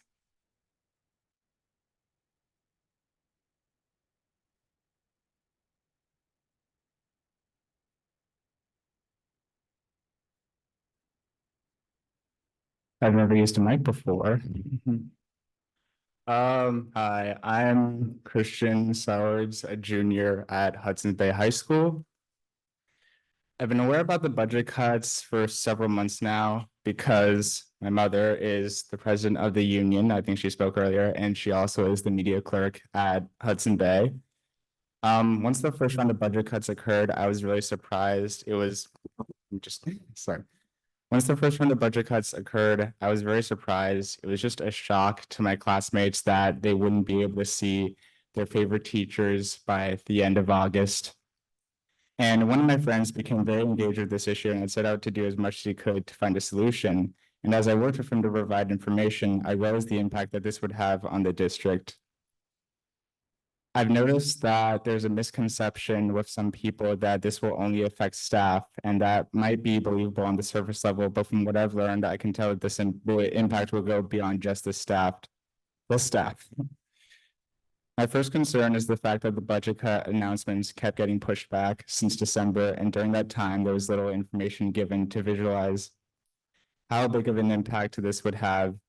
Even now, there's still a second round of budget cuts that have yet to be announced.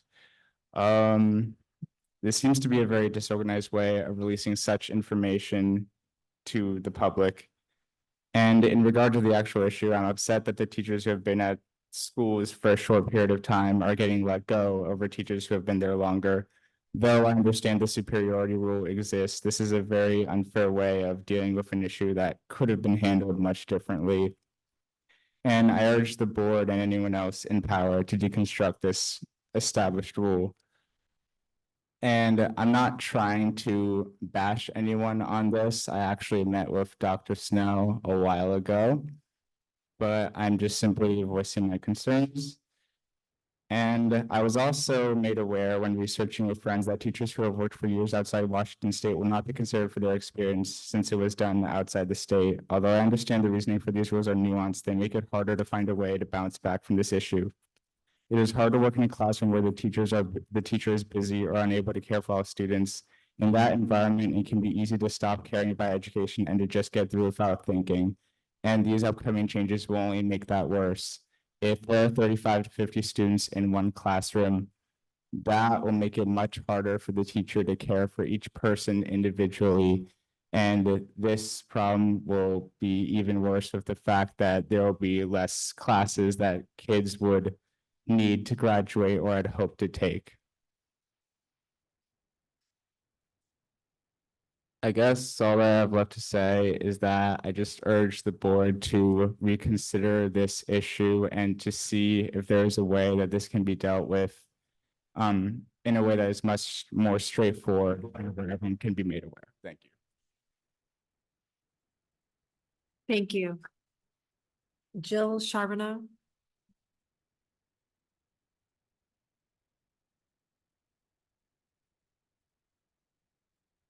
Hi, I'm Jill. I'm a part-time enrollment clerk at Walnut Grove Elementary School. And Walnut Grove is a huge school for an elementary school. We have over 600 kids. So we have a full-time enrollment clerk and a part-time enrollment clerk, as well as a secretary. We also have a health room clerk, but she's not part of the front office. She has a lot to do with all of the kids getting medications and illnesses and injuries and all of that. So I just want to talk about how devastating these cuts of all of the enrollment clerks from the elementary schools will be to the students and the staff that's left and the families that come in to visit. I know that in our job description, it does state all of the things that the enrollment clerk does. It might not quite cover it, but I just can't see how the board could have looked at that job description and said, oh, well, we can just move them. We'll eliminate all but 12 of them, and then do enrollment at the central office without looking at who's going to do the rest. And just to give you a little picture of my short 3.5 hour day, just for an example, because I can't really speak for the rest of the staff, but I know that they are overworked the entire day, but they're happy to do it because they really care about the students and the families. But just to give you a little bit of an example, when I come in, I start work at 8 o'clock. The office is already full of people. There's parents wanting help with various things. The phones are all ringing, all 3 of them. And we have kids coming into the office wanting something. They're already injured by the time I get there. And so we're dealing with, we're trying to do our best to help with all of those kids. And then once I get to a point where things have calmed down, then the tardy students start streaming in.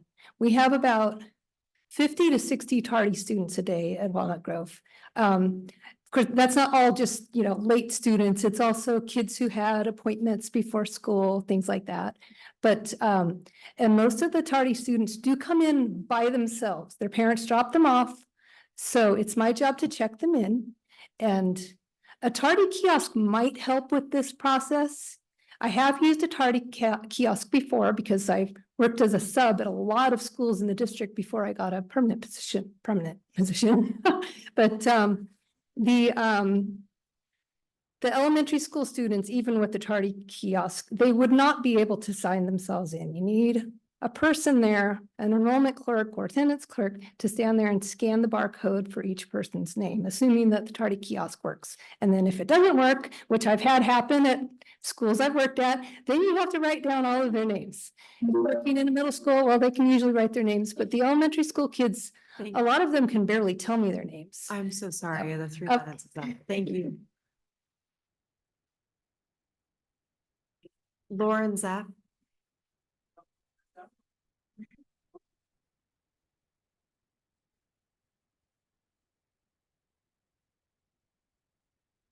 Hello again. My name is Lauren Zeff. I'm a property owner, business owner. I have 4 grandkids in the school district.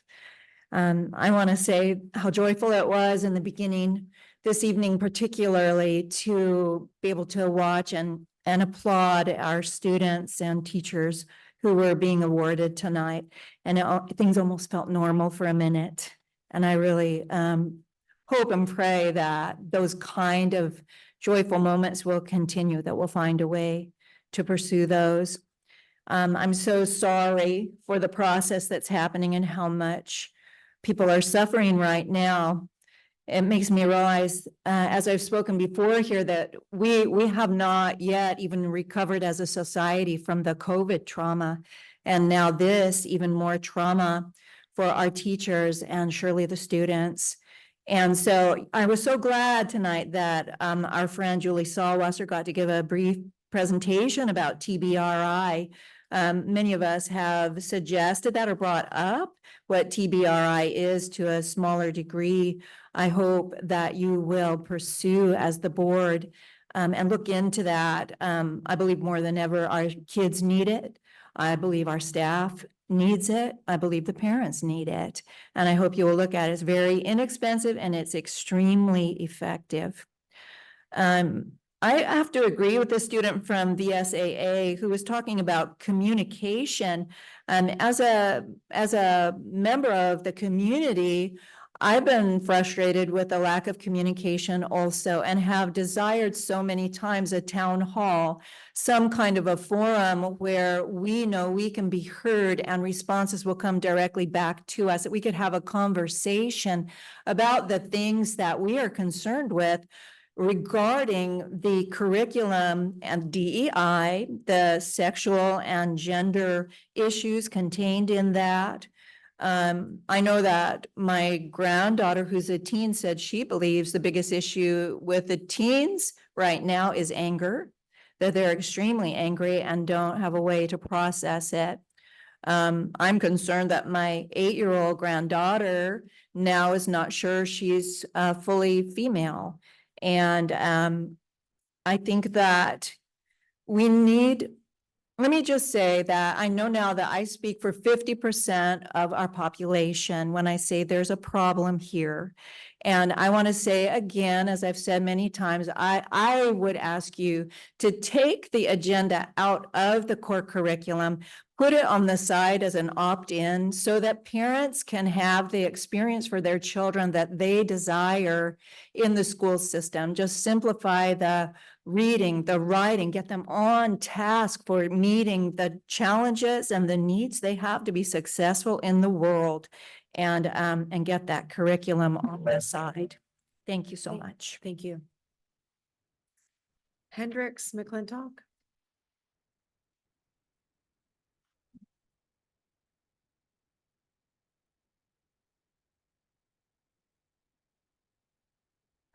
Hello, I'm not going to follow by my script, but hi, I am Hendricks McClintock and I am a freshman at VSA. This year is my first year attending this school year, and I was so terrified coming from Discovery Middle School, going to VSA. I didn't know what to really do, but luckily my advocate, which is a family friend, sorry, it's really tough because she's being cut as well, and she's helped me with so many different mental issues. This is embarrassing. I'm so sorry. She loves her students so much, and I've seen people. I came here today with someone who kind of feels like a brother to me, and he has a teacher that he loves and cares about. That thank you. That he loves and cares about so very much, and that teacher's leaving. These teachers are so much like family. They care so very much about these students, and they don't care if they're not able to get food. And they just want to be able to make changes in these students' lives. And sorry, they want to be able to see students be able to smile and be themselves, because a lot of students at VSA and other schools don't have a home that accepts them for who they want to be, even if in the future they end up not being that thing that they feel in that moment, that they get that chance at the age that they are to be able to just be themselves and feel loved. And so a lot of teachers are kind of like another parent or an aunt or uncle to these students, so they can just love, and that's all that matters. I have seen so many teachers cry and see so many students cry too, just because they want to be able to see the teachers be happy. And I've heard so many teachers, the way that they want to be happy is just seeing the people that they get to see grow up over time to be able to be an adult, and see how those teachers in themselves get to see how they impacted those children and teenagers. And there was a situation with my advocate where a friend of mine very close did not something good at school, and I was really scared for them, and I didn't know what to do. And I immediately ran up to her classroom, and she knew what to do immediately, because all these teachers were, of course, children and teenagers once, and they know exactly usually what to do in these situations, and they know what to do, and they know how to sympathize or empathize with these students. And just, even though if this may not change, just being here, seeing all these people's words and being able to come with my friend Isaac is just amazing, because I love these teachers so much, and I will miss them when they're gone. Thank you. Thank you so much. Trish Hammond.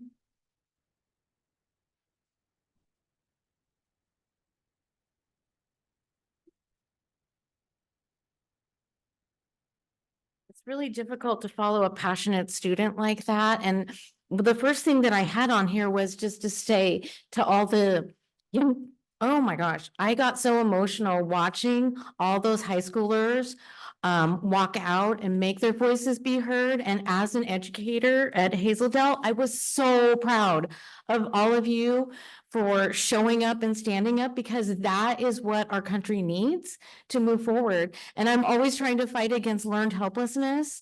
And I know that this is a situation where it's really hard, and it feels like, what difference does it make if I go to a board meeting and speak, because nothing's going to change?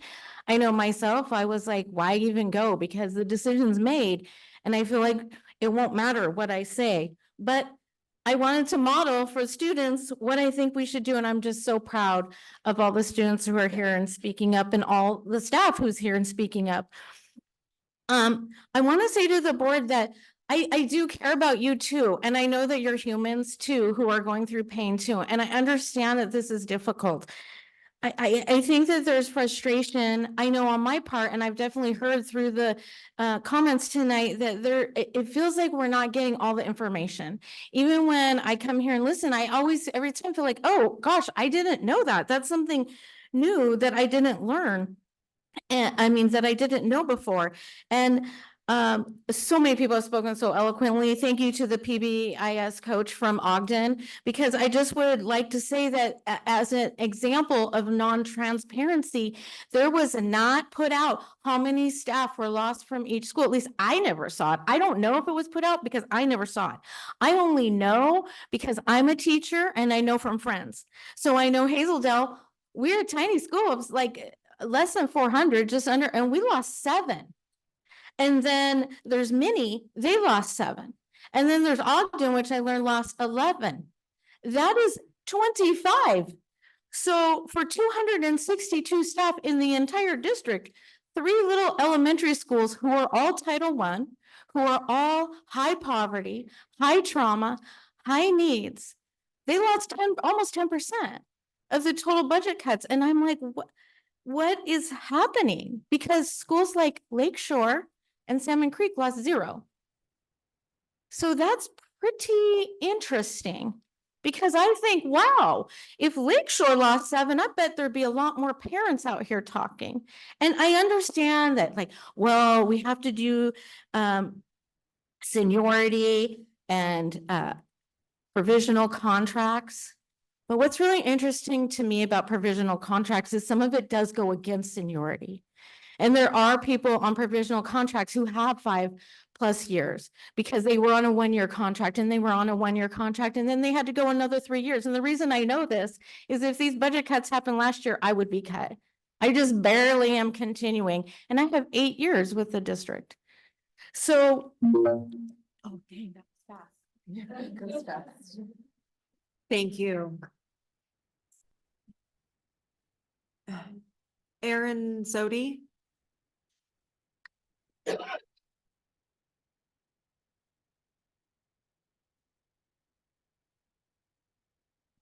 Hello, can you hear me okay? My name is Erin Zodi. I live within the Vancouver Public School District. I'm also here as a concerned citizen. A couple weeks ago, I was driving by Columbia River High School, and I saw a group of students outside. There's about 20 to 25 of them. Originally, I'm thinking, oh, okay, maybe there's some kind of event or there's something going on. However, as I got closer and I was able to read the signs, they said, "Stop the violence, stop the violence." And that got me very curious. And there was one sign in particular that struck me so deeply that I had to turn my car around and drive back. That sign said, "Please help us. Please help us." So I turn around and I pull over and I talk to some of the students and I said, what's going on? And they said, students, plural, are ending up in the hospital. Teachers, administration, parents are doing nothing about it. They are not helping us. Now, I don't have any children, but to hear those words come out of those students' mouth was deeply, deeply troubling to me. I asked what I could do to help, and they kind of looked at each other and they weren't really sure, and one of them said, go to a board meeting. So here I am. After hearing everybody else's comments and concerns, one thing that is very apparent to me is that something is deeply, deeply wrong here.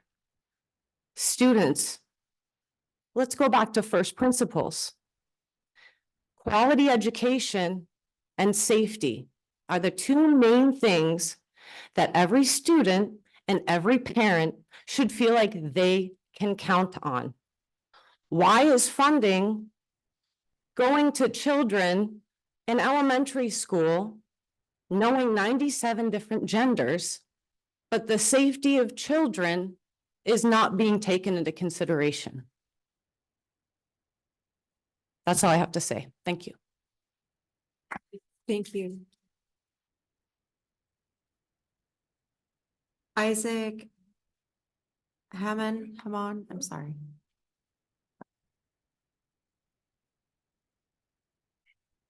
Hi, my name is Isaac Heyman and I go to VSAA, and like my friend Hendricks talked about, I want to talk about how the budget cuts have negatively affected the kids at VSAA. Now, I know for a fact that every kid at my school and probably at all the other schools have a special teacher. I think all the students here who have gone to schools know what I'm talking about. That one teacher that you can just always go to, who's always there for you, who you can just talk to and be yourself. I know I have a teacher like that, and his name is Mr. Fry. He's my math teacher and advocate. Now, when I was in 6th grade, I was not doing good in math. I was not enjoying it, and I was failing it. And it was not great. Then I went to 7th grade, and he was my math teacher, and it was like a light bulb had just turned on, and everything was great again. I enjoyed math. My grades were rising, and it was just so much fun. And it was because of him and him solely, because he was just a fun, happy person. And I've had him for almost 2 to 3 years, and every time it's been great. And he's my advocate, and I just enjoy him so much. Just being able to talk to him and be myself and have all these conversations about not even school stuff, just stuff in general. And he's really been like a father figure to me, and I really appreciate that. And then next year, I wasn't going to have him as my math teacher, and this was before the budget cuts, but I thought, I'm just going to have him as my advocate. I'll still be able to have those talks. I'll still be able to have those chats. Then the budget cuts hit, and then I learned that I wasn't going to have him again, and I was going to lose him. And I'm happy my mom told me ahead of time, because I don't know if I'd be able to take it as well, because I'm a very emotional person. And I cried. When I learned that I was losing him, I cried so much, because I was losing that person who I could feel safe around, who made me feel comfortable, who made me feel like I could just be me. And it just hurt so much. And I know that so many other students are feeling this way about so many other teachers, because they're losing that special person. They're losing that person that makes them feel safe. And I feel like it's so inequitable to just focus on these cuts that are getting rid of all these mentors, these people who inspire these students to do great things. And these teachers, they knew the budget cuts were happening, but they didn't cry. They didn't let their emotions stay strong for the students, because they knew all those students were struggling, losing those people. And that's why I wanted to talk tonight, because it is hurting a lot of students, not just at my school, but all schools. Thank you. Thank you. Aurora Tapia?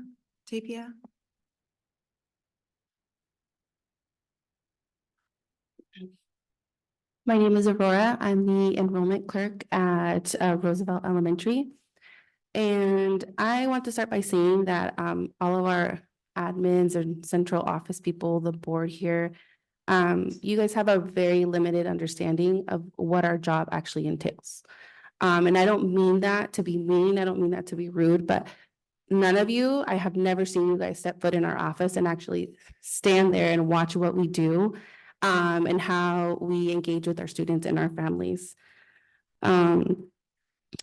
We take care of all student and family needs, and I mean all.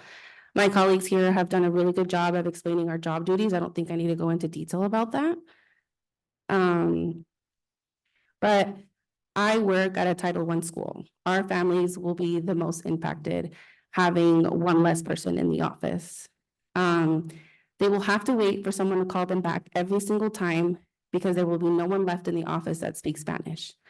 So I don't see how that's equitable. And I know our district prides itself on, oh, equity this and equity that, but having no one in the office that speaks Spanish is gonna impact our families immensely. Sandra, you pride yourself on being a first-generation Latina serving on this board. You know firsthand how important it is for the school to bridge that gap between families, low-income families and Spanish-speaking families. And that's going to be lost, not just with me, because there's other schools like Truman, Ogden, who are also losing that one person in the office who speaks Spanish.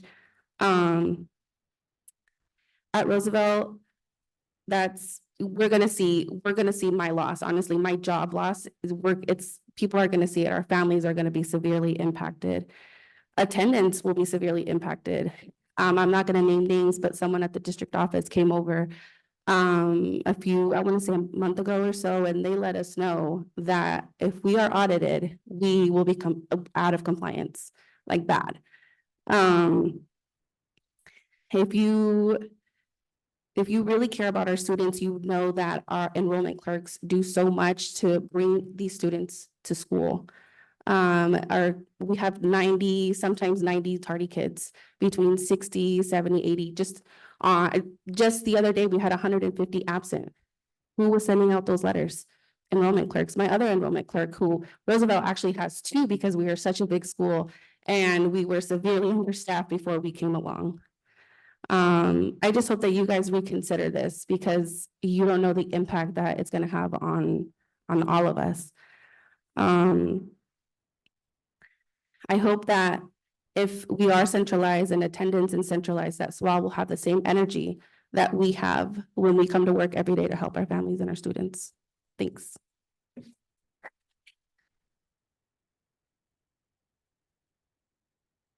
So, the last, person signed up, is, I apologize in advance, Joselia?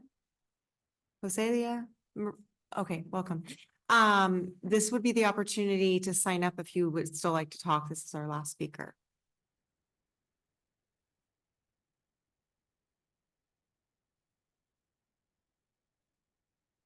Hello, my name is Joselia Marino, and I am also a student from VSA. I am a freshman, and I would like to address basically what communication from the board to our district and overall how it's affecting the students.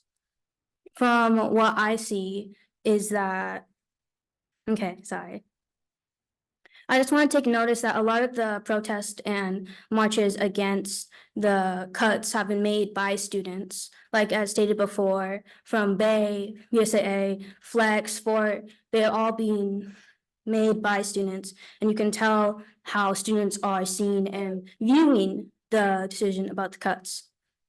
And also, I would also like to go on about who else this is affecting, as it is affecting many of the teachers and the members in our community of the schools. I'd like to say and talk about first-year teachers and second-year teachers that you have given the opportunity to be comfortable within the community, be introduced, be allowed to start teaching there, just be told later that they are going to be moved to another school or cut completely. And I do not think that that is that is a reasonable thing. And one of the examples that I want to use is that I know that one of my teachers that is being cut used to go to the school that I am at and came, and this is their first year teaching, and they are being cut from the school they graduated from and have made a dream of, teaching there. Who wouldn't want to teach at the school that they graduated from and have a strong feeling from that? And I think that is a strong example of someone just having to be cut from that because of a decision of poor management.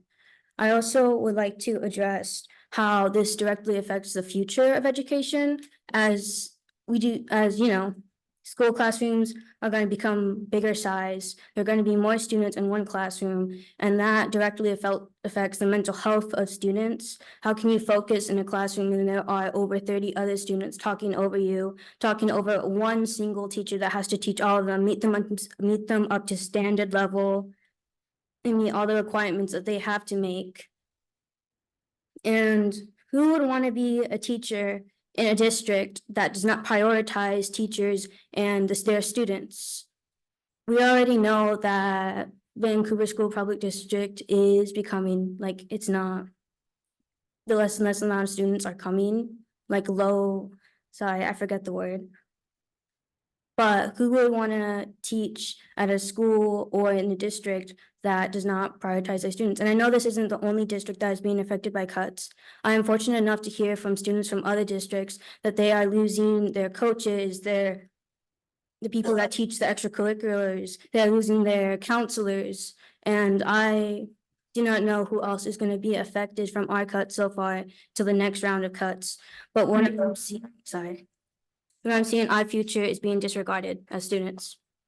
Thank you so much.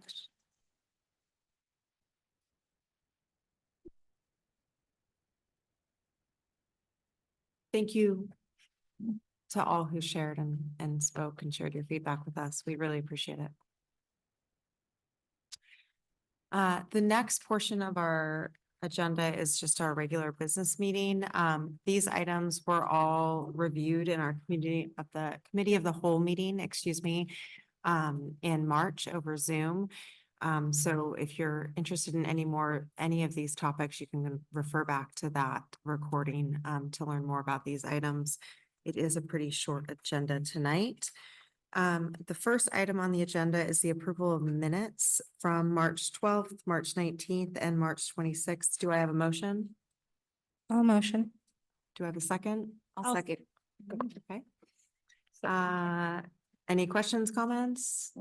Okay, let's take it to a vote. Director Zavala? Approve. Director Smith? Approve. Director Decker? Approve. And Director Barros? Approve. I also approve. Next, we have our consent agenda for both instructional and administrative support services and our fiscal support services.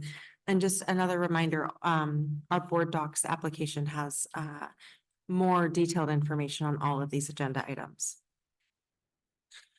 Do I have a motion? I'll motion. Do I have a second?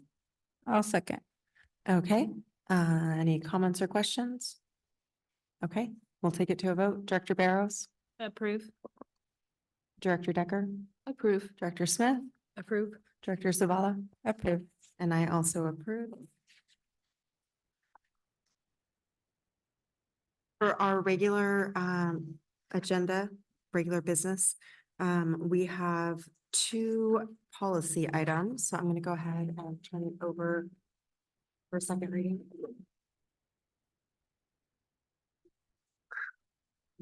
All right, thank you.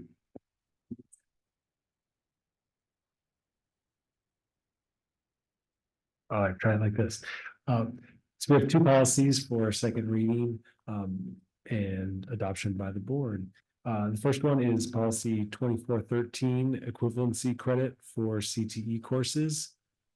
This policy is being revised to remove a paragraph that's no longer applicable. It was applicable through September of 2021, and to add language that's consistent with RCW 28A.230, which specifies that the school district will accept equivalency courses from other school districts with which we have a interdistrict cooperative agreement.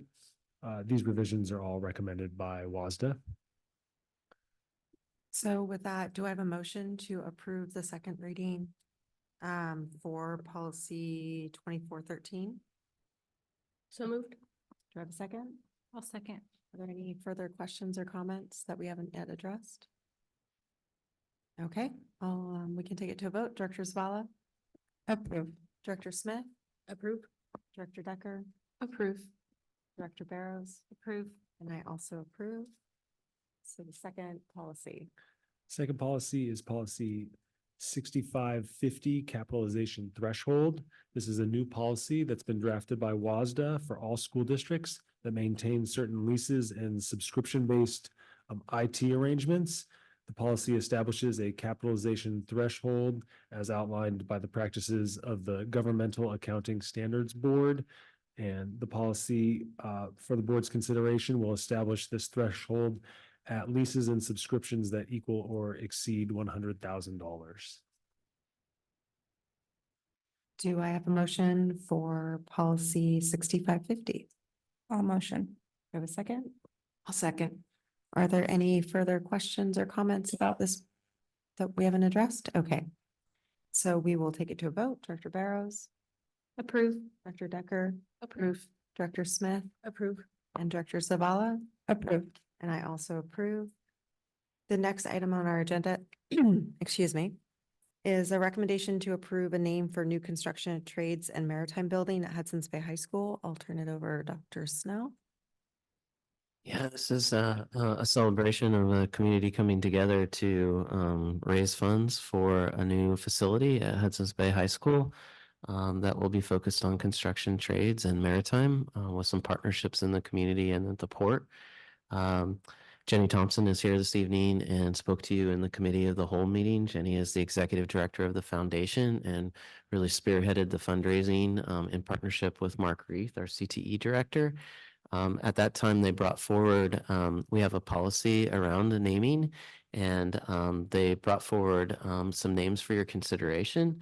Those are the Endeavor Building Trade Center, the Endeavor Technical Trade Center, and the Endeavor Trade Center for your consideration tonight. And so it is a potential action item if the board is ready to move forward with one of those options.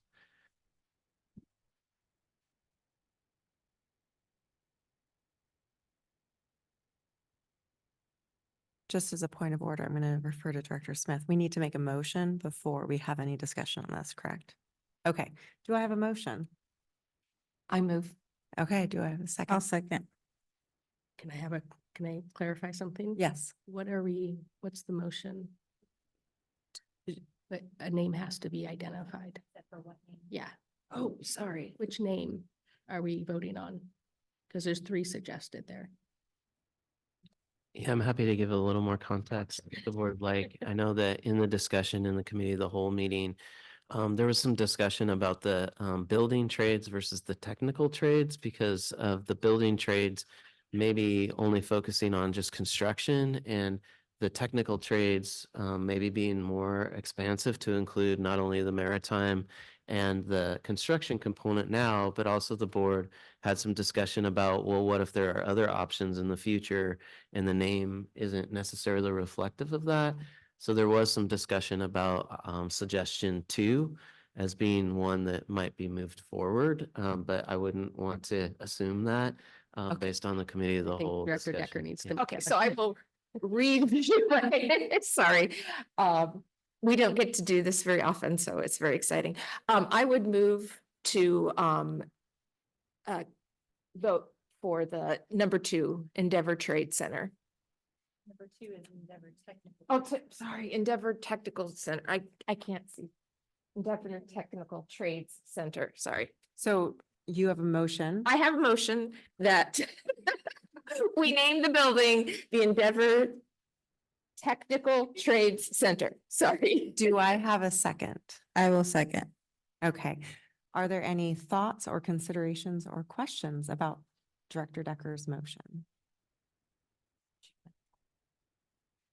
Well, I think like what Dr. Snell alluded to, we had a good conversation at our last committee meeting about this. And I think kind of looking at kind of what the purpose that the building will serve now, but also kind of something that will be able to incorporate future opportunities for students was kind of behind some of our thinking in considering those names.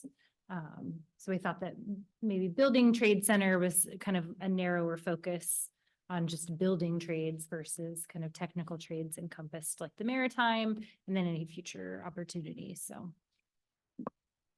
I also felt that the second option was more inclusive of future opportunities. I know this was identified in our strategic plan, and it's a growing opportunity for our district. And we're hearing from students and families that they want more job readiness programs. So that was the reason I focused more on the second or third options.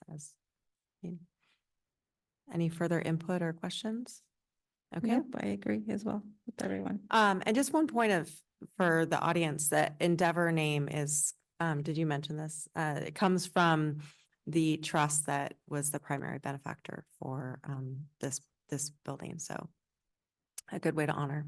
Okay, we'll take it to a vote for the Endeavor Technical Trade Center. Director Zavala. Approve. Director Smith. Approve.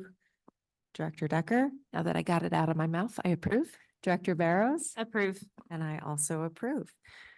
So we have a new name. Congratulations. That concludes our action items. We do have our Board of Directors report. I wasn't sure if any directors had any additional items to share. Do we want to share about our? I was. So Director Sproul and I have been doing Leadership WASDA. So it's once you've been on the board for 2 years or more, you're able to apply to be part of this program to kind of hone in on your leadership. And so this past 2 weeks, we got to go to Olympia and meet with Superintendent Rickdahl. And I'm really enjoying it. Just I feel like it's a really good opportunity to meet other board directors and how everyone is dealing with the same situations that we're dealing with here. And how we're able to collaborate as well, and unite, and also advocating for the same issues in Olympia. So that was my. Yeah, I just wanted to add that it's been, as with these types of programs, sometimes the most learning happens in the colleagues that you meet and the shared learning experiences. Just a lot of really good conversation and dialogue around kind of how we use our collective voice as school directors to improve. I mean, our meeting with Superintendent Rickdahl was really about the prototypical school model and how it's just not adequate. And I think it was very solution oriented in the sense of what can we do as school districts, individual school districts? How do we collectively use our voice, and how do we elevate our student voice so our legislature sees that we're all in crisis and we need to be staffed to support the needs of our students. So that was a really great meeting. I think also just the shared learning across districts, because different regions are impacted differently, and small districts versus large districts, where they are in the budget crisis. It's impactful. Does anyone else have anything they wanted to add? But Jenny left. Oh. But I do want to say, even in her absence, if you haven't been following the new trades center that we just voted on, how that came to be, it's very exciting, and it's an example of how one of our students spoke about how, as a community, when we work together, we can make great things happen. And from one developer in our community coming forth and saying, we need a trade center and buildings trade center at Hudson's Bay, to Jenny Thompson, who's our president of the Vancouver School District Foundation. Her working collaboration with that gentleman was able to get all the money donated to create this skills center. And it's absolutely amazing. And it, again, is a perfect example of how our community can come together to do great things for our kids. I did have, General Assembly is coming. So I'm part of the legislative committee, with WASDA. I'm one of the district area representatives. And so we are meeting next week to go over the propositions for the new changes on positions. So I'm just reminding our board Directors, if there's anything that you would like for me to hone in on or edit, now is the time. And then I believe September is when we're having our General Assembly to be voting on. So then these positions will then be going to when we do legislation. So it's kind of, that's where we get to speak our voice. Thank you very much. That concludes our meeting for the night. Thank you again for everyone who stayed till the end. Meeting is adjourned.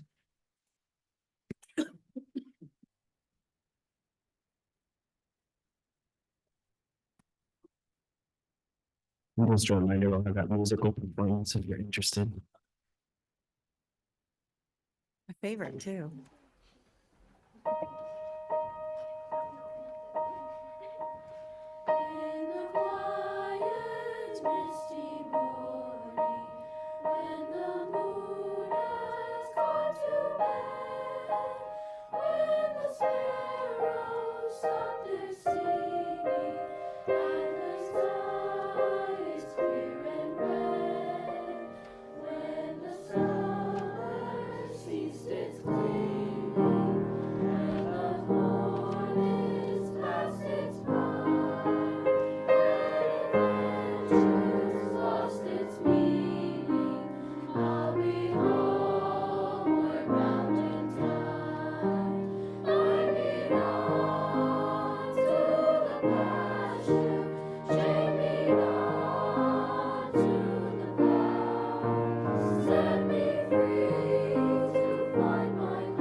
Yeah, thank you. Thank you for speaking. Hey, you guys didn't want to hang out, chat, for mini haha.